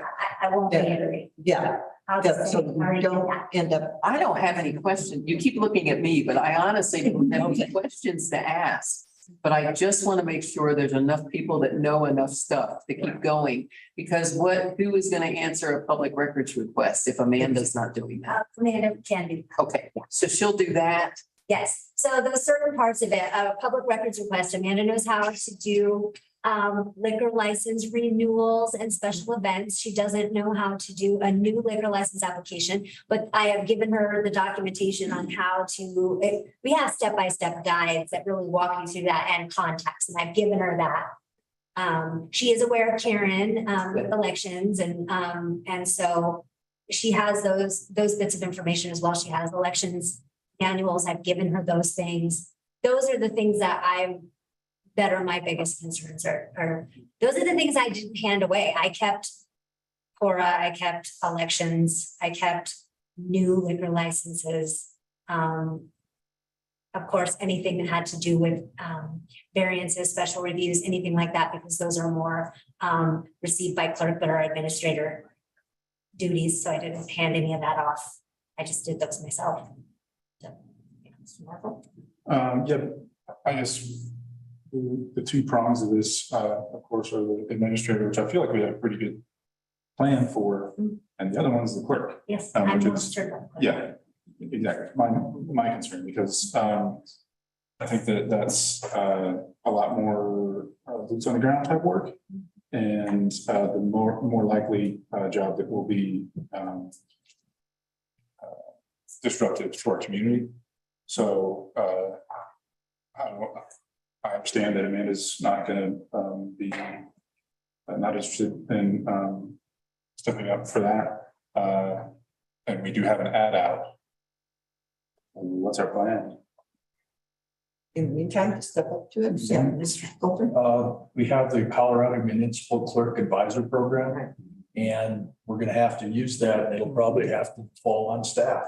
I don't see any other way we can do this. It's just unfortunate, and we're gonna have to buckle down, all of us. And I'm assuming that we probably will, all of us trustees have to take at least some responsibility for administration tasks that have to be done. I've got some time, but it's pretty limited, and my problem is I never know what my schedule is from week to week. It changes. So, but I'm willing to go in and do whatever I can. I'll do whatever work I can. So, and that's what's going to happen. And hopefully we can hire an administrator by December. Yeah. What I would say is that I was very aware of what the limitations and willingness at, and let me make it clear, it's not that Amanda's not willing to do more. It's just because Amanda has a brand new baby, and this, she's still working back from her maternity leave, and we are required legally to provide her with the time and opportunity to go and be able to nurse her child and do those things. And so she has, I have made it very clear to her, and she is aware, come January, she will be back full time. So it's just the remainder of the year that she is on. And in the meantime, I have already started to put into place how to divide the other pieces with different staff members, so that all of those things will be covered and taken care of. And they all know how to get to me, and they know I will always answer the phone for them.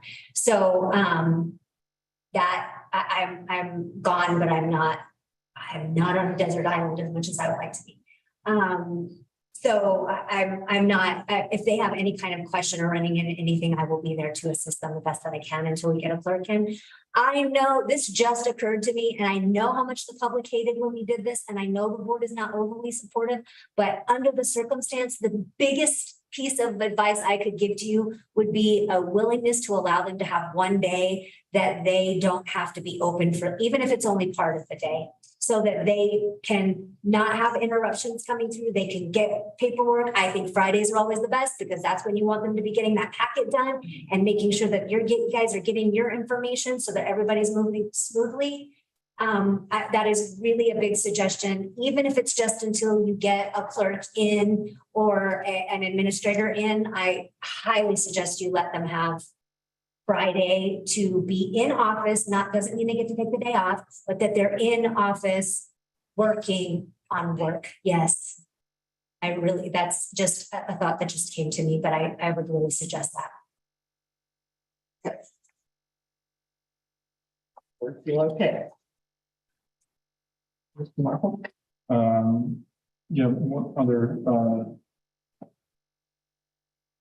concern, I guess, is, I guess, the subtext or the cause for this double problem, the two forks, is that the previous board saw fit to put, again, task one person with two full-time jobs. So now we have to deal with that, the ramifications of that decision. So I would like to, I guess I can just come up with ordinance language or modification to ordinance language to indicate that in the future, we're not going to have an administrator and a clerk who are the same person for this reason. Whatever you want to do, sir. All right, thanks. All right, anything else? I just want to say that I support the fact that you don't have dual positions. Because when they're at a high level like this, it can cause problems if that person leaves. But more than anything, I would just encourage everyone to consider what I placed in my letter. Because if some of those things have been considered, I wouldn't be leaving right now. Okay.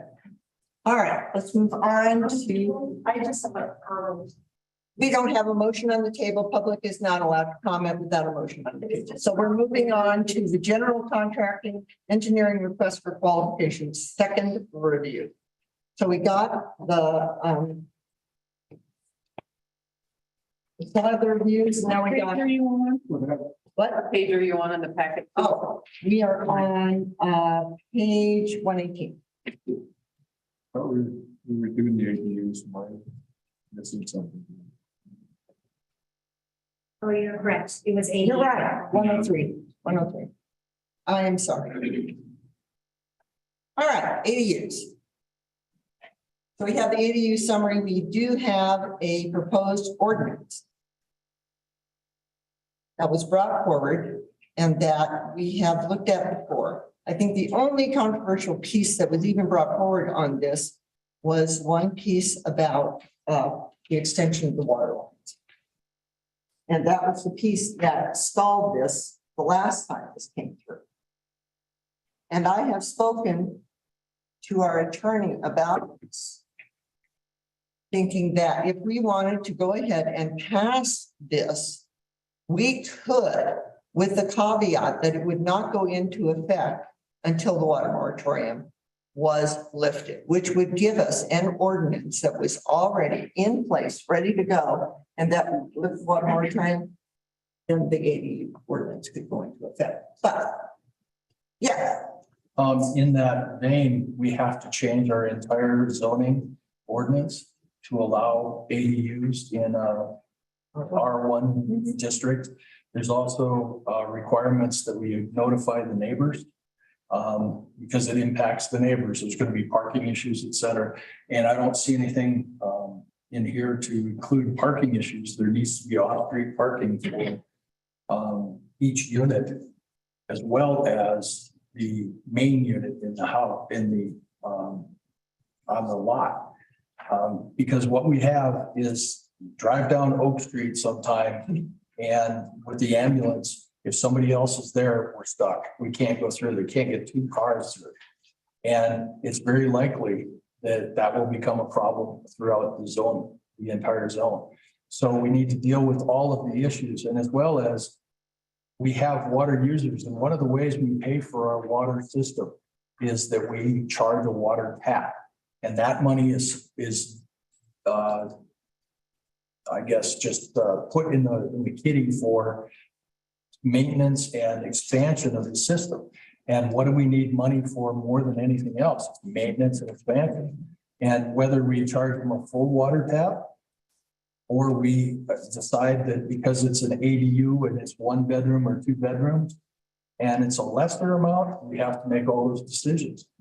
This isn't quite ready for prime time at this point, in my opinion, and I support ADUs with all of my heart. I think this is the way we solve our housing crisis, and we get some affordable housing in town.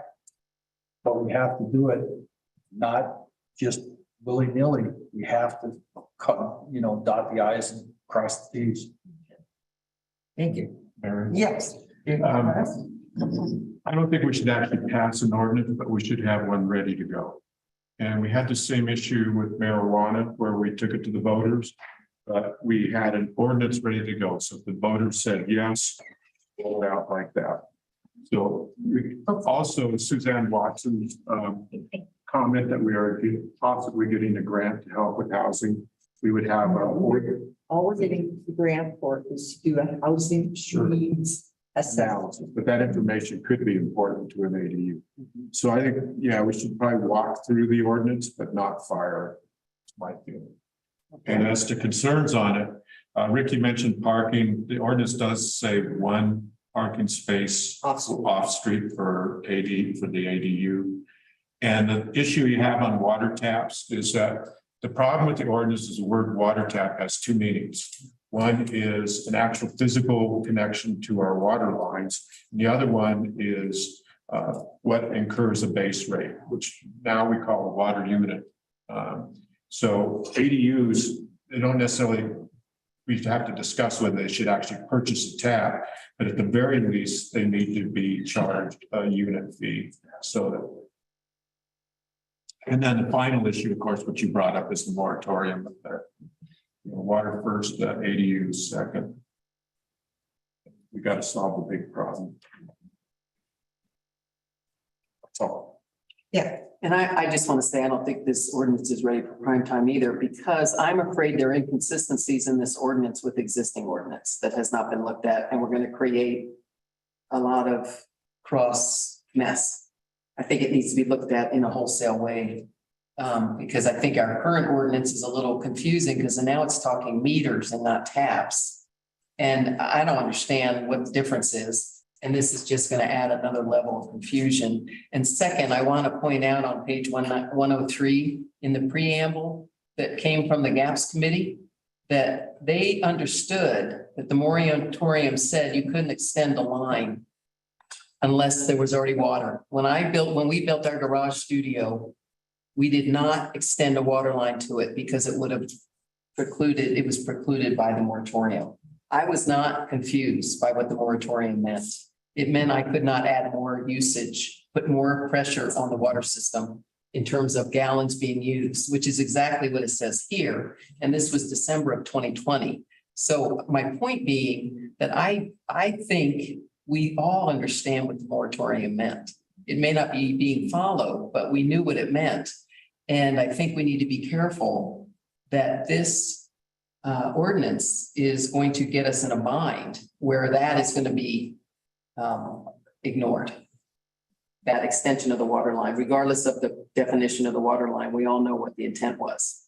So I just don't think this ordinance is ready for prime time till we have a 30,000-foot look at the rest of the ordinance. And frankly, I think we should wait. If we get the housing assessment, one of the 4 criteria was ADUs. And there's a lot of, for instance, I was just in Carbondale. We should see what their ordinance looks like because they have lots of ADUs and they are working well. We should really look at other ordinances working, not just a shot in the dark. Thank you. I think this is based off Ridgeway's ADU ordinance.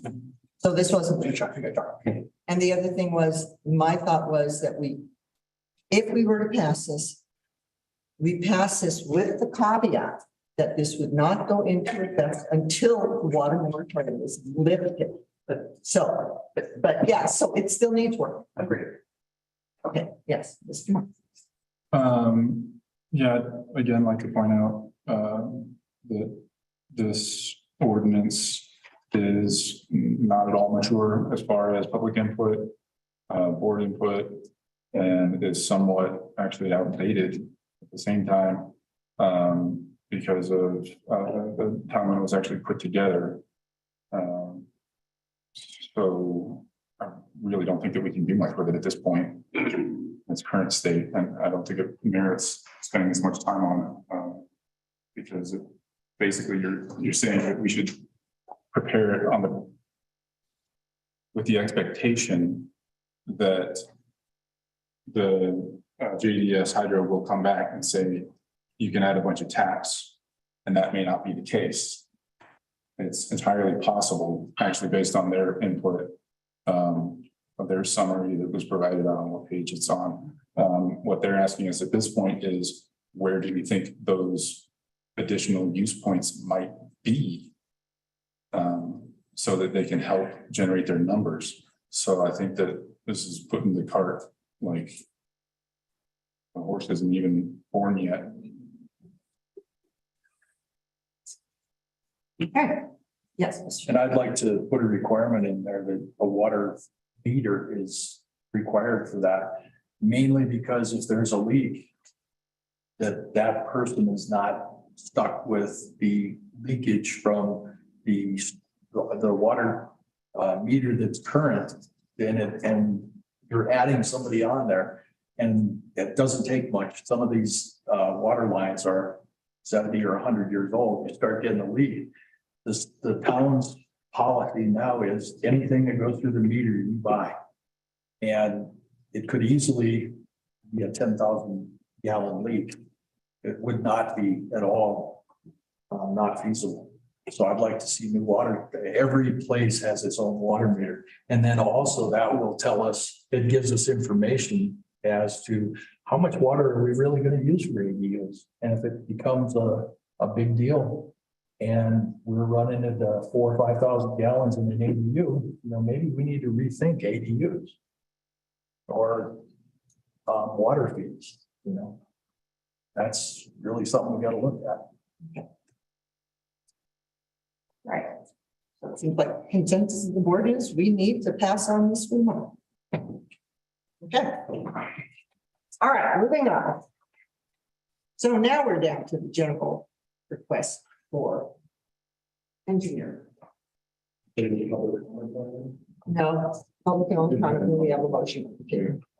All right, so we have the now. How about this, Mayor, I know that we table this, ADU ordinance until spring 2023.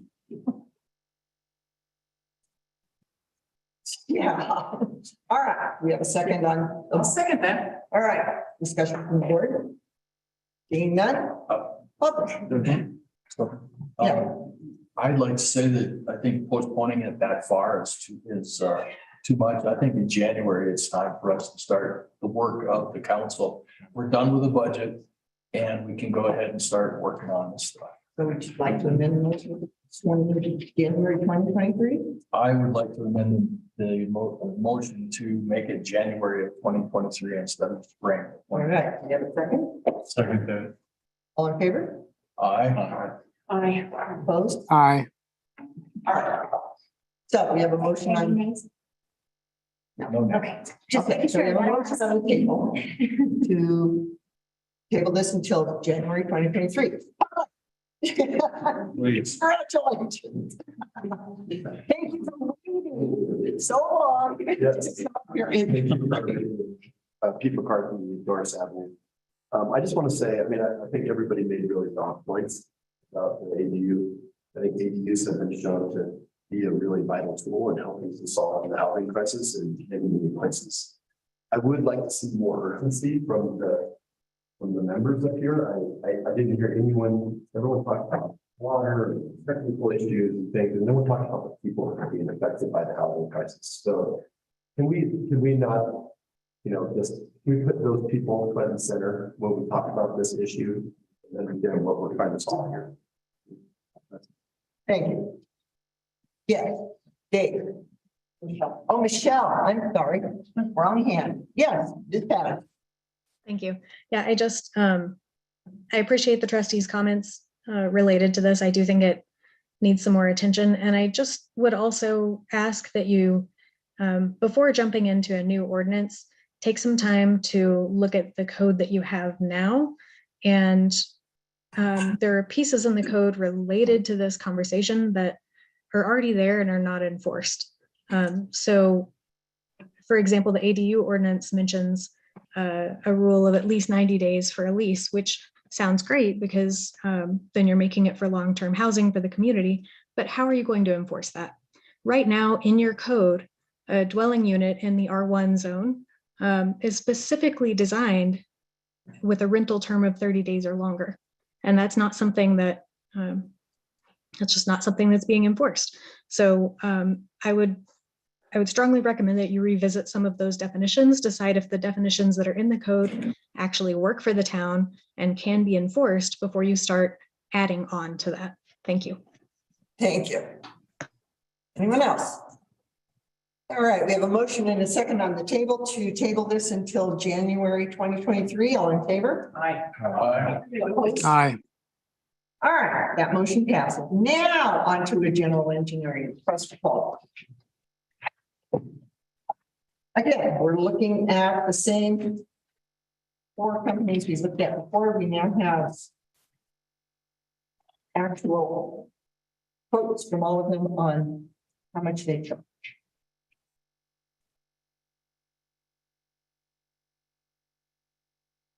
Any comments from the board?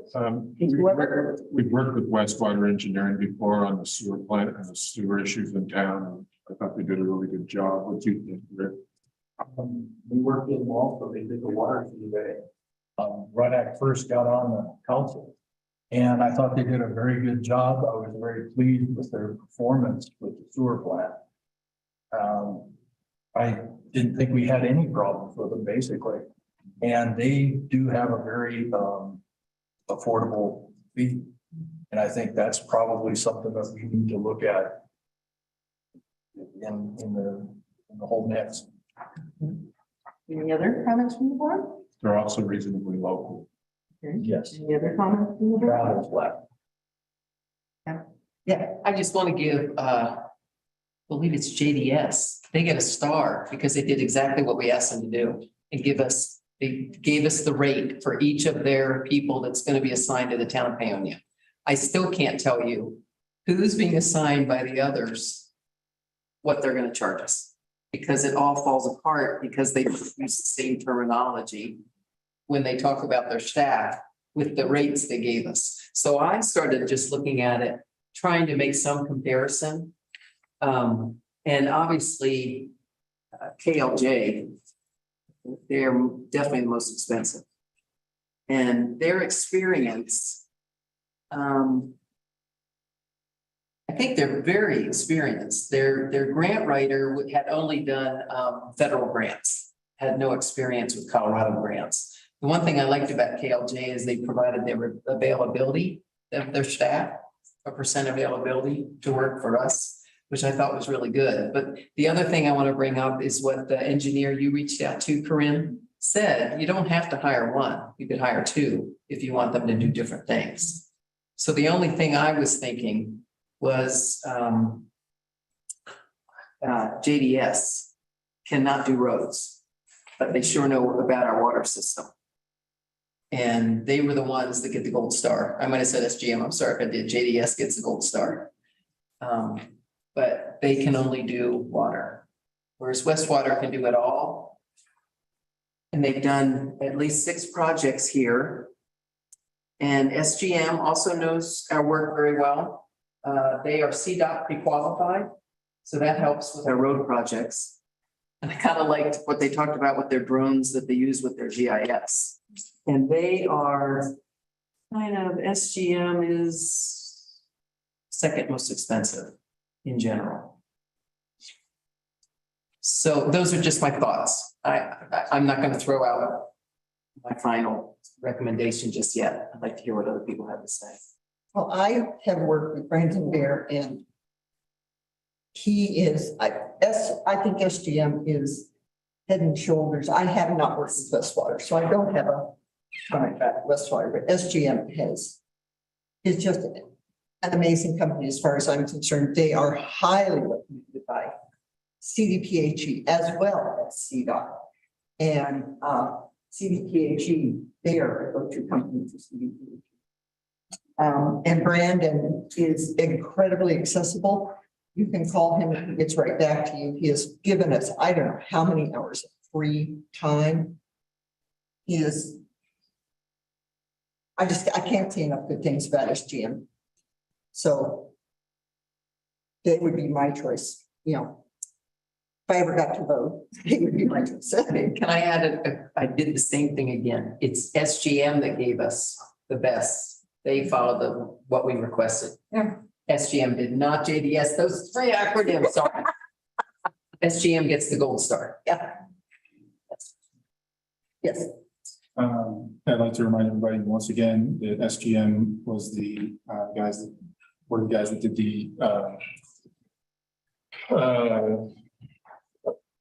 equipment survey and told us that the clock plant was operational and good shape. Yes, Ms. Ferguson? I just want to say that they stated that that it could be operational, yes, and that their inspection of that was in 2020. And a lot changed between then and where we ended up when we brought in our interim people. So I just want to say that. So I can, from a staff side, from someone who dealt with, I've worked with all of these engineers except KLJ. I would say that I found Westwater always to be easy to work with, but I found Westwater to be notoriously change order. We would get lots of change orders with Westwater. And I would be aware of that costs. I'm sure you remember we get change order number 16, 17, 18 on the water projects when the last projects we worked with them on.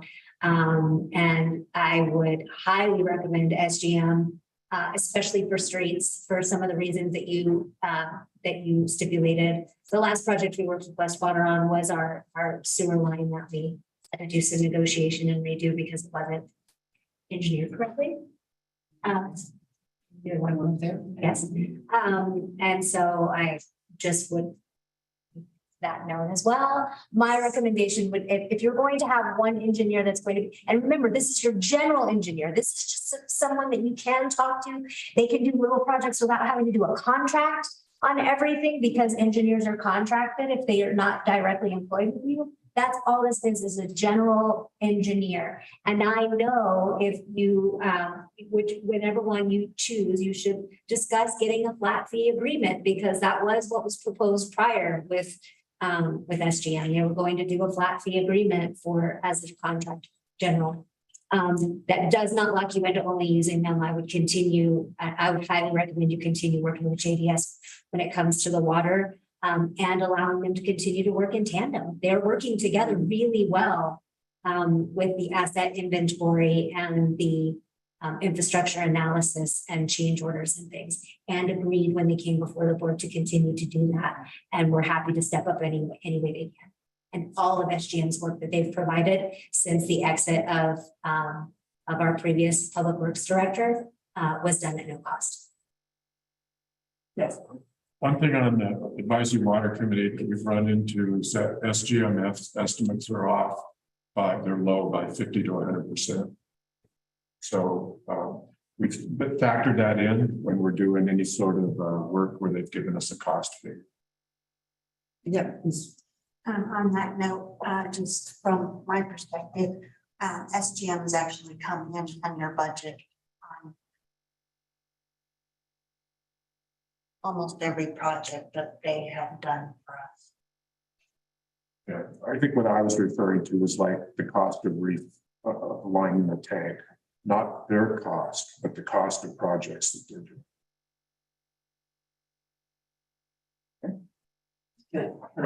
You mean the estimates that they did for the 2 million gallon tank were quite a bit under? Was way under, yeah, and other also estimates for replacing the 8-inch line. Way under on that too. Some of that may be due to cost for materials are going up dramatically, but that's been an issue that we've had to consider. All right, so where are you getting your alternative pricing from? People, Jeremiah actually having devised. Okay. Yes. As to change orders, one of the things about running a construction job is a change order is something that the client changes. Or it's an unforeseen incident. We ran into solid granite and we now got to dig through granite for 500 miles. That's the kind of thing for change orders. If you missed it with your estimate and your bid, that's on you. You're going to have to eat that. And I think that maybe we should kind of institute that kind of policy, be a little hard-nosed about it.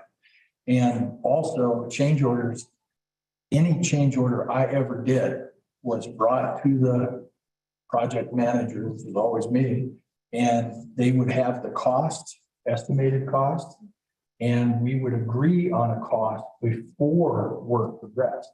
If you did it on your own, Thank you. I appreciate it.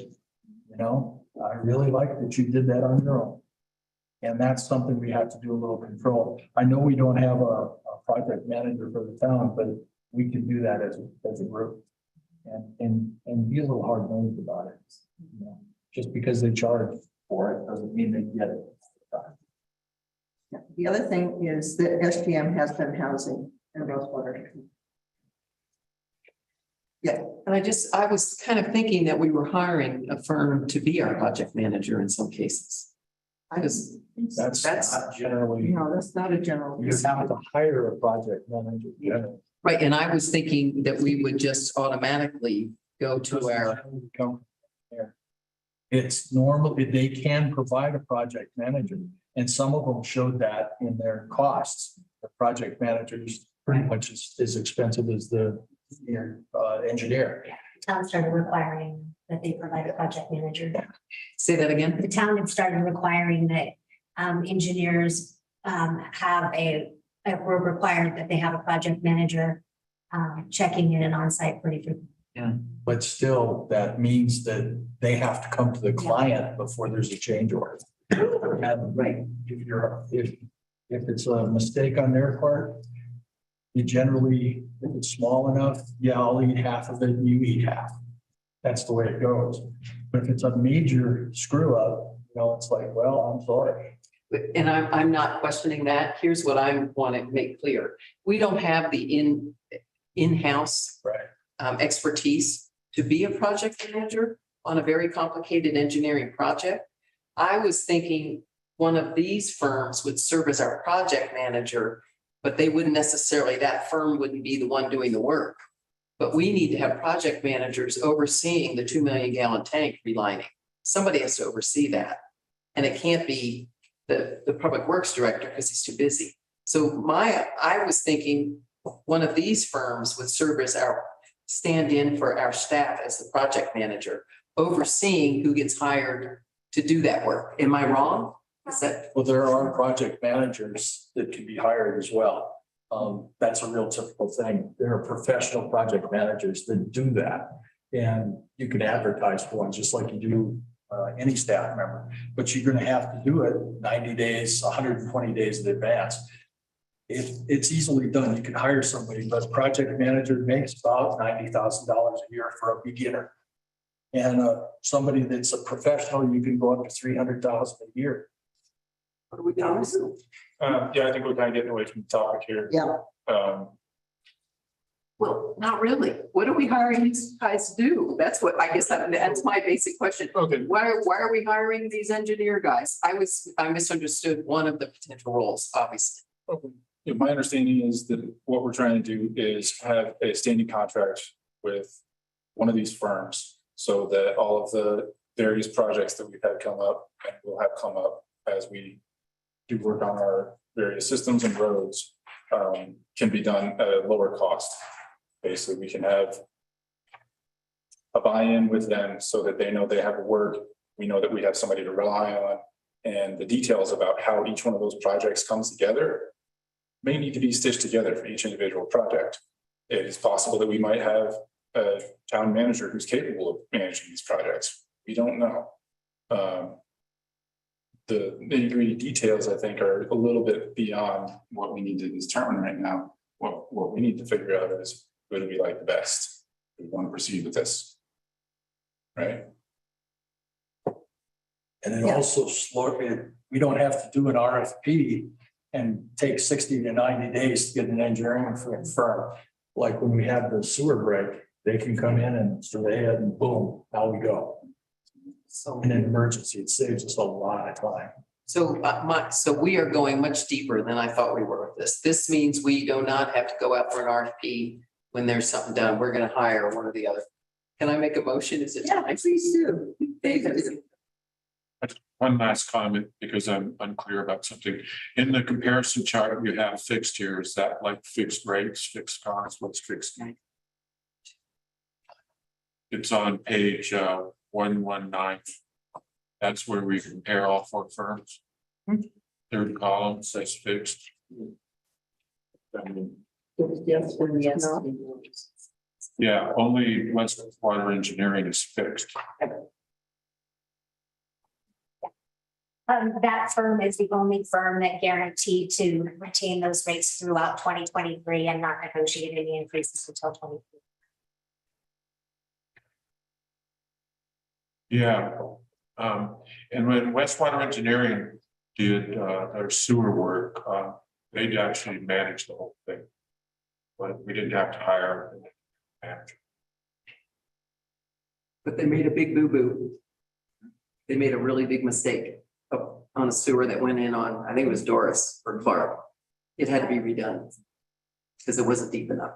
So that's One Google, they did make that. Right. So I do, Mayor, if I may, I do want to say it again, you don't have to choose. It just requires then that you, and the level that you, if you do choose one, the depth that you use that engineer is at the discretion of the board. They're under a general contract, which means they may be available to do a project management if you ask. You may want to schedule, the sewer line now on Doris and say, you know what, we do need to schedule that. Can you get that? What's it going to cost? They'll still provide you a bid sheet on what it's going to cost for them to engineer it and get the quotes from the actual construction companies that are going to come in and do the work. If we need a construction company or if we can do it in-house. You'll notice our staff has been doing a lot of projects in-house. They're learning, they're only tapping outside resources when it's at the utmost necessity. So know that how deep you use them, it could be just general questions. It can be small projects, it can be large projects. And they know how to facilitate those large projects. SGM, Westwater, we've done with both of them. They work you through notices when things have to be published in the newspaper, your requirements, because there's multiple requirements when you get jobs that are up in the hundreds of thousands for reporting and publishing that you're accepting. Because anyone that remembers what we went through with like the Clark Avenue, they had to complete the cul-de-sac up on the end of Clark Avenue and then give those plans. And then we had to accept those as-built because it's not until acceptance that your 1-year timeline starts. So there's requirements for acceptance that have to be published. They know how to do all this. Any of these engineers, I'm sure do. No. Mr. Kingston? Thank you, Madam Mayor. I'd like to make a motion if I can. Sure. I'd like to move that we use JDS Hydro for our water and sewer engineering services and SGM for all other engineering services. Do I have a second on that? I'll second. More discussion from the board? I move to split that motion Okay, into JDS Hydro and SGM. okay. All right, do I have a second on that? Second that. All right. Further discussion from the board?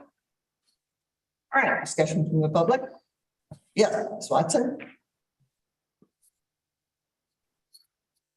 Okay, so I guess you guys understand this a lot more than me, but when you hire one of the firms to be the project manager for general engineering questions, is there any problem having a conflict of interest if they're a company, when you put it out to bid and their company ends up doing the job too? I mean, I don't know, I just wanted to throw that out. That's a good question. The way that works is that you have an RFP for a project. We're just hiring an engineer. They do estimates for, if we want to do a project, we ask them for an engineering estimate. And then we go from there, we go to hiring an engineer and a construction company. But it's a start, because basically none of us have any expertise in the field. And that's where we're hiring their expertise. And one of the things that has to be really closely looked at is how close do they come in on their estimates? Because if they estimate that a project's going to cost $200,000 and it ends up costing us $5 million, that hurts a lot because we start budgeting from that. The whole process for a project that size would take over a year. And by the time we go to let the contracts out, now all of a sudden it's twice as much as they estimate. Now, how do we budget that? If we've already gone through the budget process. So this is a long-term thing, and it's something that we need to work with an engineering firm long-term. Okay, thank you. All right, so we have a motion and a second to, let's do SGM first, have SGM for our non-water projects. All in favor? Aye. SGM for our non-water projects. Yes or no? No. No, yes, for both. You can call yay or nay, you're waiting. I'll poll. Okay, please do. On SGM. Trustee Knutson, Aye. trustee Marple, Nay. trustee Smith, Aye. trustee Weber, Nice. trustee Valentine, Aye. trustee Stelter. Nay. Your three-way split. All right. All right, so then we have a motion and a second to have JDS for our water. All in favor? Aye. Aye. Nay? Nay. Nay. All right, that one passes. All right. Can we have one little piece of discussion? I don't think we answered Suzanne's question. Well, we can get back to her at a different time. I think what we need to do is to move on. Well, no, what I want to know though is SGM would not, if they created the RFP for us, they're not going to come back and bid on the project. No. No. That's what she was asking. All right, so we've got, at this point in time, I think my suggestion is, let's table the flag policy. Let's table the back to the badge. I think the other things we can get through tonight, and those are important things to get to. I could not find a back badge in did I? There was nothing supplied other than we were told to have a conversation about the percentage. Thank you. So if it's okay with the board, would somebody make a motion to Yeah. table those two things and then we I'm in for can. tabling as much as we can. I move the table. All right, do I have a second? I'll second that. Any discussion? All right, all in favor? Aye. Opposed? Nay. All right, then let's move on to the municipal town attorney contract. That is page 144 in the packet.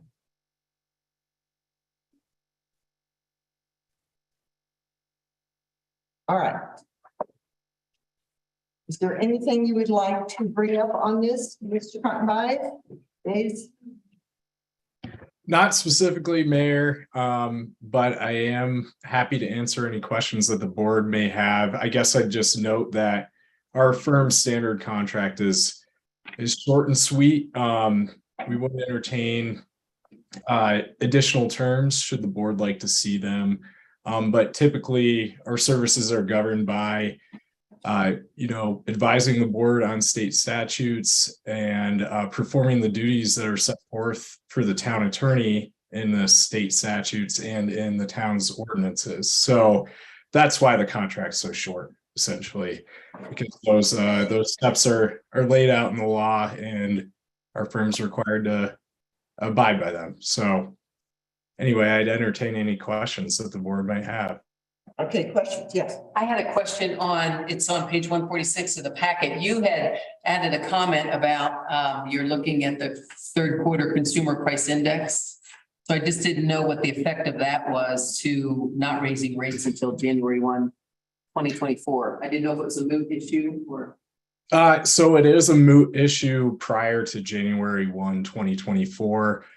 Beyond that, the firm would look, as it does with other clients, at the consumer price index and inflation essentially to determine whether we need to raise rates for business purposes. I haven't seen the firm raise rates for any reason other than inflation since I've been at the firm, and it always happens beginning at the following year. So we give 60 days notice at least, and the rates would not be raised until January 1. Any other questions? All right, then can we get a motion to accept? Do I accept the contract? Thank you. Discussion from the board? All right, discussion from the public? Yeah, Mr. Knudsen. Yes, Mr. Knudsen. Yes, there was some discussion among board members about a flat rate fee for calls that just generally come in on small items from staff or the mayor. And one of the firms that had bid on our previous contracts offered us that flat rate. And I just wonder if there was any discussion in promoting this contract that there could be that flexibility. I certainly understand the desire to have that type of rate structure built in. When we submitted our proposal, I did talk to Kathleen Kelly, the firm's president, about that possibility, and that's just not something that the firm is willing to do with its rates. It needs to have. Kathleen is of the opinion that for our business to work, we need to have strict hourly rates that are applied across the board. What I will tell you is that when I respond to phone calls or quick emails and things like that, there's a very strong likelihood if it takes me a couple seconds, 30 seconds, I'm not going to be billing the town for that quick email. It's really only if something amounts to 6 minutes of work that's going to get billed to the town. So while that 6 minutes of work does amount to a tenth of the hourly rate, it's it's significantly less in that instance than if I had to do a long research project. So I am not going to bill the town for a quick email off to somebody asking me a question that I can answer off the top of my head. Anything else from the board? Thank you. Anything from the public? Yes, Ms. Watson.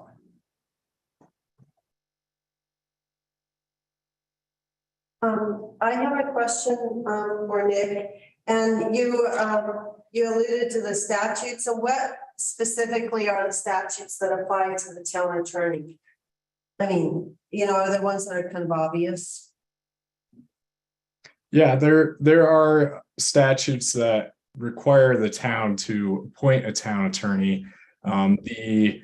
I can't cite a specific statute for you right now, Ms. Watson, but I know off the top of my head that the town attorney is charged with drafting the town's ordinances, giving day-to-day legal advice on matters affecting the town, and then also advising on open records law, open meetings law, making sure proper procedures are followed in those instances, drafting the town's contracts, and other items that might seem appropriate to an attorney representing any sort of organization, but of course specific to the municipality. I'm usually frustrated because a lot of times what's the city form of government, things are pretty specific. And with towns, there's a lot more vagueness in the statute, or things are kind of silent. That's why I was asking that. And perhaps it's scattered through different statutes. And then one other thing is I would encourage the board to maybe create policy about how the attorney gets used and who has the access to them. And so you can monitor the costs. One thing that's been frustrating to me with the past two attorneys, we have people going to the attorney saying, I asked the attorney and this is what he told me, but I want to know exactly what was asked. And I'd like to know exactly from the attorney in a written memo what the response was, because I can't believe things that I'm told all the time. So I would really encourage you to tighten that up with the policy. And it would maybe help control costs. Thanks. Thank you. All right, we have a motion and a second on the board to accept the contract. All in favor? Aye. Opposed? All right. that Aye. motion- Okay, that motion passes. Next, we have resolution 13/2022, the appointment of town attorney. Can I get a motion? 13/2022. Okay. It's pretty much, you could have. We have a motion. Before I fall asleep at 9:30. Okay. Do we have a motion and a second? We Discussion. second each other. All right. Discussion from the board. All right, discussion from the public. All right, We have a motion and a second to accept resolution 13/2022. All in favor? Aye. Opposed? All right, that motion passed. Next is proposed modifications to street closure. On page 147? No, 148. 148. All right, discussion from the board. Anything you would like to add to this? No, the board requested that I take 11-180 and provide suggestions and potential modifications to address events that are asking for more than 5 hours. I include, I want to be clear that I did send this out to all of our event holders.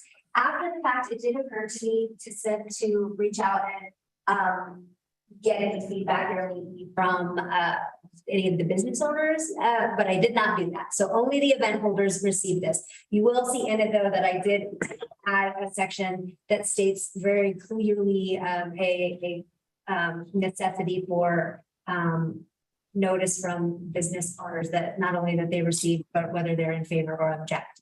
I also included all of the direct feedback emails that I received from the event holders that responded to the review of these suggestions and modifications.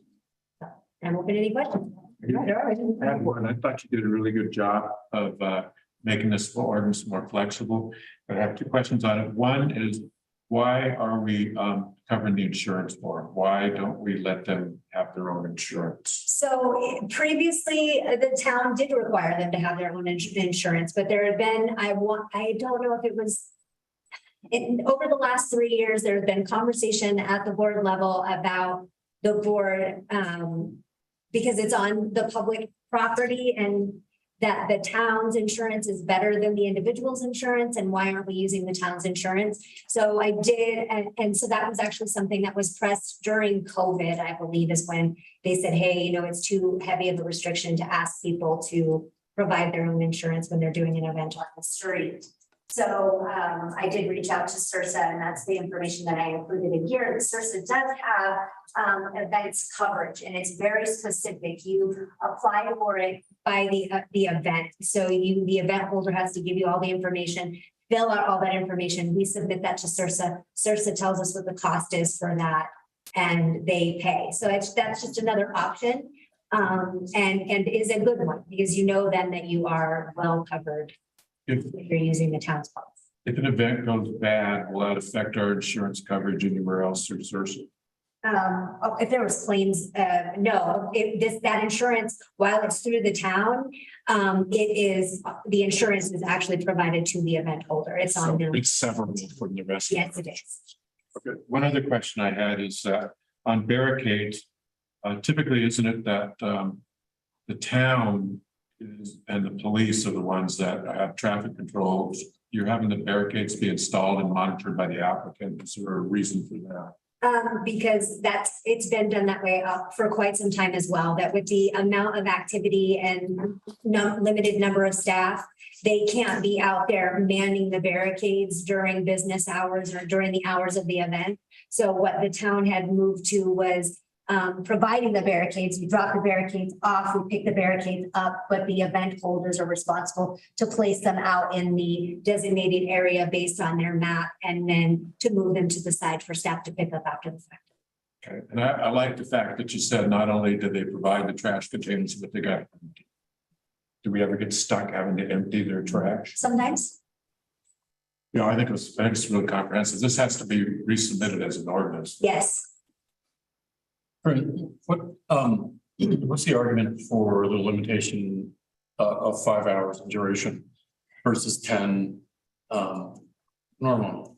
The 5 hours, just again, it was differing opinions about whether or not that 5 hours limit was a complete limit for anyone, whether it was at the board level or administrative level. So I didn't touch that. If the board was amenable to allowing at the administrator following all of the checks that are required to approve a street closure primarily on Grand Avenue that's longer than 5 hours without it having to come to the board and be public, that's fine. You can change that in the ordinance. I just didn't address it. Sure, I get that. But what's the real world reason for Since I was, I'll Yeah, kind of I'll see if I can read it. because I was, part of this, original ordinance, Rick, you might have been too. Yep.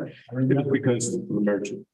So we're looking for a balance point between the event people and the merchants, and that was what was chosen. That's why the 10 hours being on holidays is not going to affect the merchants, so that's why we put. 10 hours. Whereas the other 5 hours, that's about all. I did get some feedback on the Harvest Festival, and one merchant lost money compared to a normal day, so I was upset about that. So we're trying to balance it. But most of the merchants did really well. Yes. To the sense I got was the more hours they had that street audience, the more money they're gonna make. And you know, I don't remember what the score was with the public input. The documents are here, but there were several people, I think, who said, why not go 10 hours? They did. There was, the majority of the people who responded or came in and talked to me said, hey, can you make it longer if we're changing it so that it's not so restrictive? Now, having not been here at the original, I would think also from the 2 board members that were here when this originally went in place in early 2000s. I think a lot of it is when you look back at the events that were happening then, the majority of them were in the evening. So it's easy to say 5 hours in the evening because other than a restaurant, most of the businesses were closed. We didn't have food trucks then. So any foot traffic was going in the restaurant to buy the food. And so I think that that's why it was a 5 hour, because it was a very minimal impact on the businesses because it was mostly evening events. Smart. Thank you. So the changes that I see that are most pertinent, section I think really speaks to the objections that I heard from the business community. And I see some questions in the communication as to like what exactly that permit or survey looks like. So I'll submit the link on the flags policy. Was actually structured to be able to be used for that as well. So there's a street use form, there's a link in here on page, which was it? 139 that goes to a street use form that includes street closure or even just traffic pattern alteration as a type of street use. And it's cut and dried as far as what it collects and could be explicit. So I submit that for consideration for part I. Beyond that, it seems like most of the communication also supports extending that 5 hour duration. But as Karen noted, this was only sent to event organizers, so there's quite a bit of bias in that communication. Beyond that, it seems like pretty just not the eyes type stuff. So, yeah, I don't know, are we doing motions? What's the? Yeah, do a motion. You want to do a motion, but I would say we are at 9:28. If we're going to do a motion, we probably need to extend. Extend the meeting for 10 minutes. For sure. Okay, do we have a second to extend the meeting for 10 minutes? Second. All in favor? Aye. Aye. All right. Thanks. Yeah. Okay, so So I have and I'm glad you brought up the form. I think the town needs to create a form that is used consistently. And so that needs to be added on H. I think it'd be good to reference the open container code. I don't know what it is off the top of my head, but yeah, it goes with that.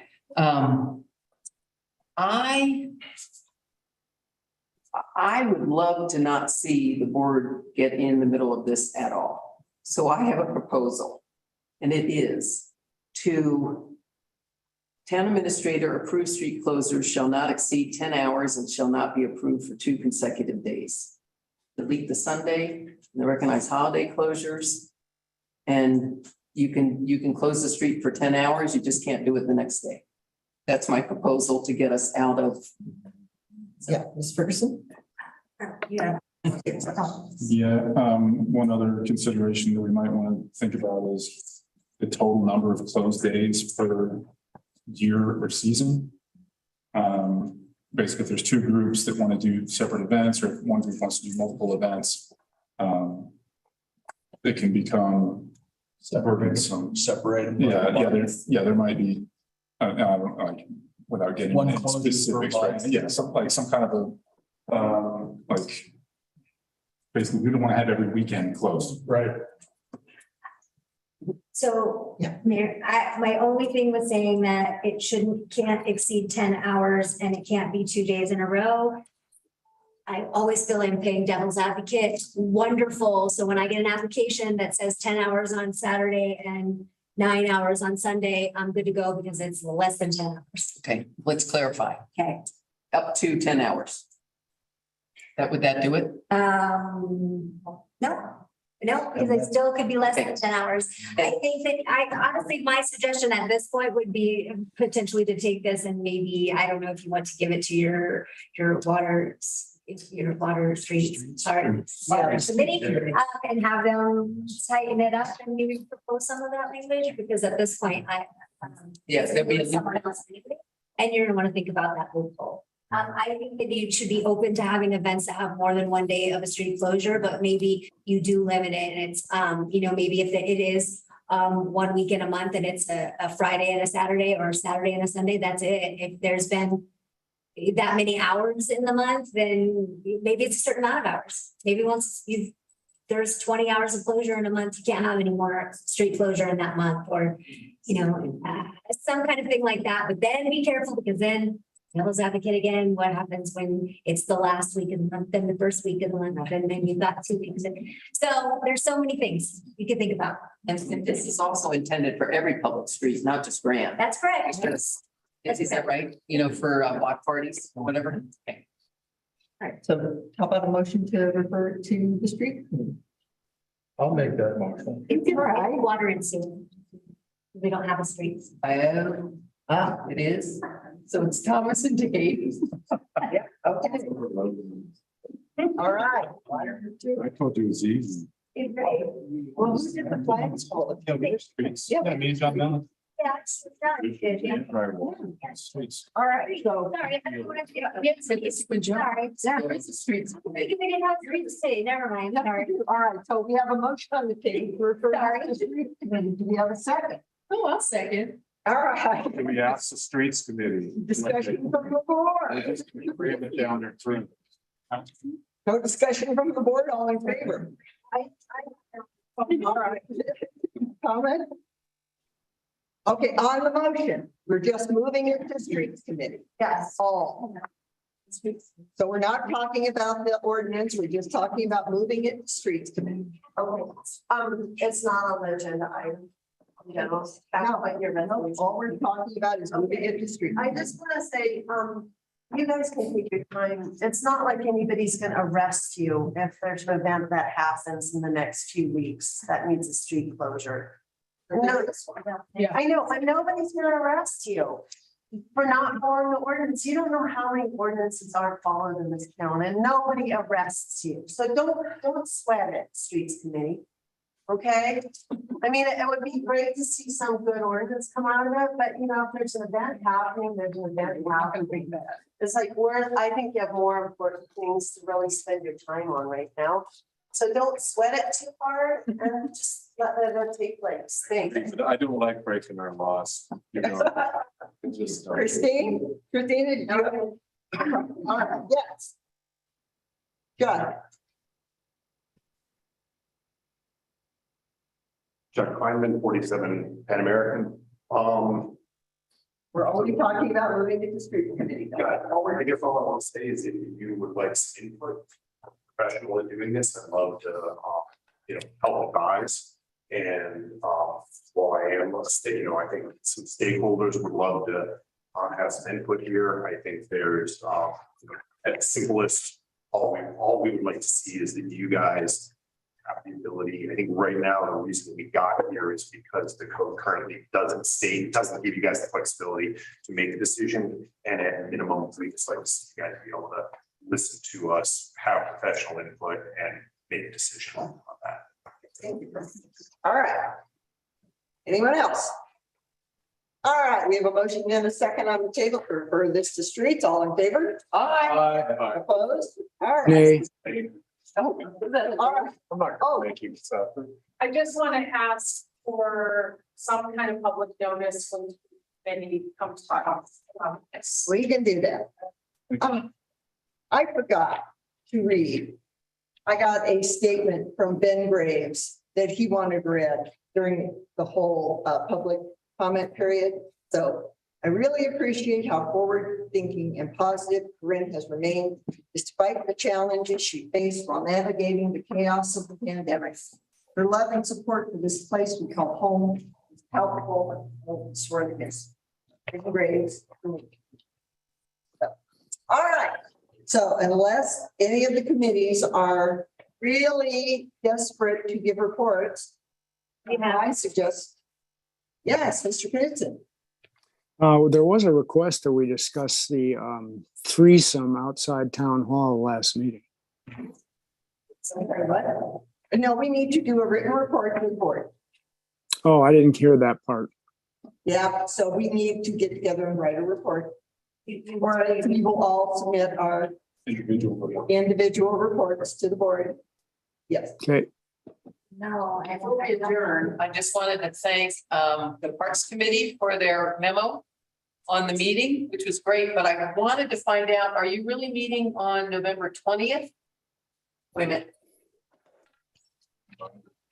20th is a Sunday, and the 22nd, we have a board meeting. So It should be a Tuesday. Yeah, Tuesday. well, if It should be the 22nd.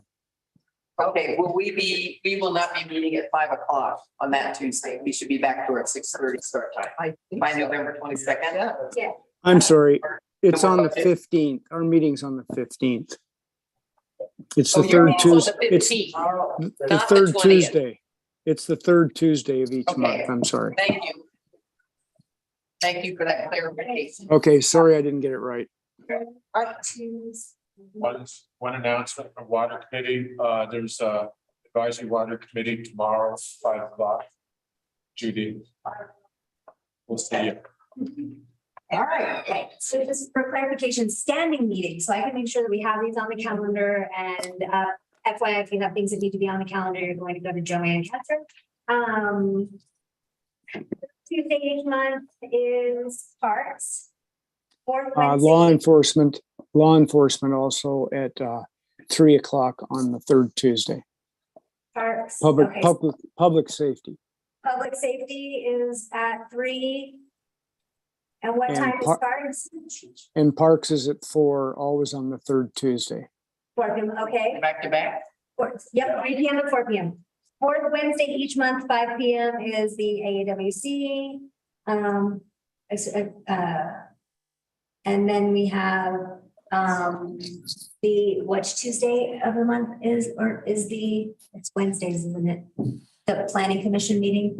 Oh, I think it's the first Wednesday. First Wednesday of the month is planning. First Wednesday of the month is planning. And finance has, your meetings are always on board meeting days. Yep. Streets, do you have a set meeting or are you guys just as it comes? Okay, as it comes. Yeah, John's schedule's far more complicated than that. Okay, if you let Joanne Katzer know in the PD 48 hours in advance, she can get it on the calendar. If you want it posted, 24 hours in advance is a requirement for it to be posted in the board. Personnel doesn't have a regular standing. Public safety with that. All right. Okay. What about the tree board? Tree board, can you just give an update on that? Do you have your next meeting still? Third Thursday of the month. Thursday, 5 p.m. Yeah, where we don't know, we're meeting in the park, but I think those days. Yeah. We're Start meeting here. Okay. pretty much down here. Okay. Start meeting. All right. I think we are adjourned. Thank you, everyone.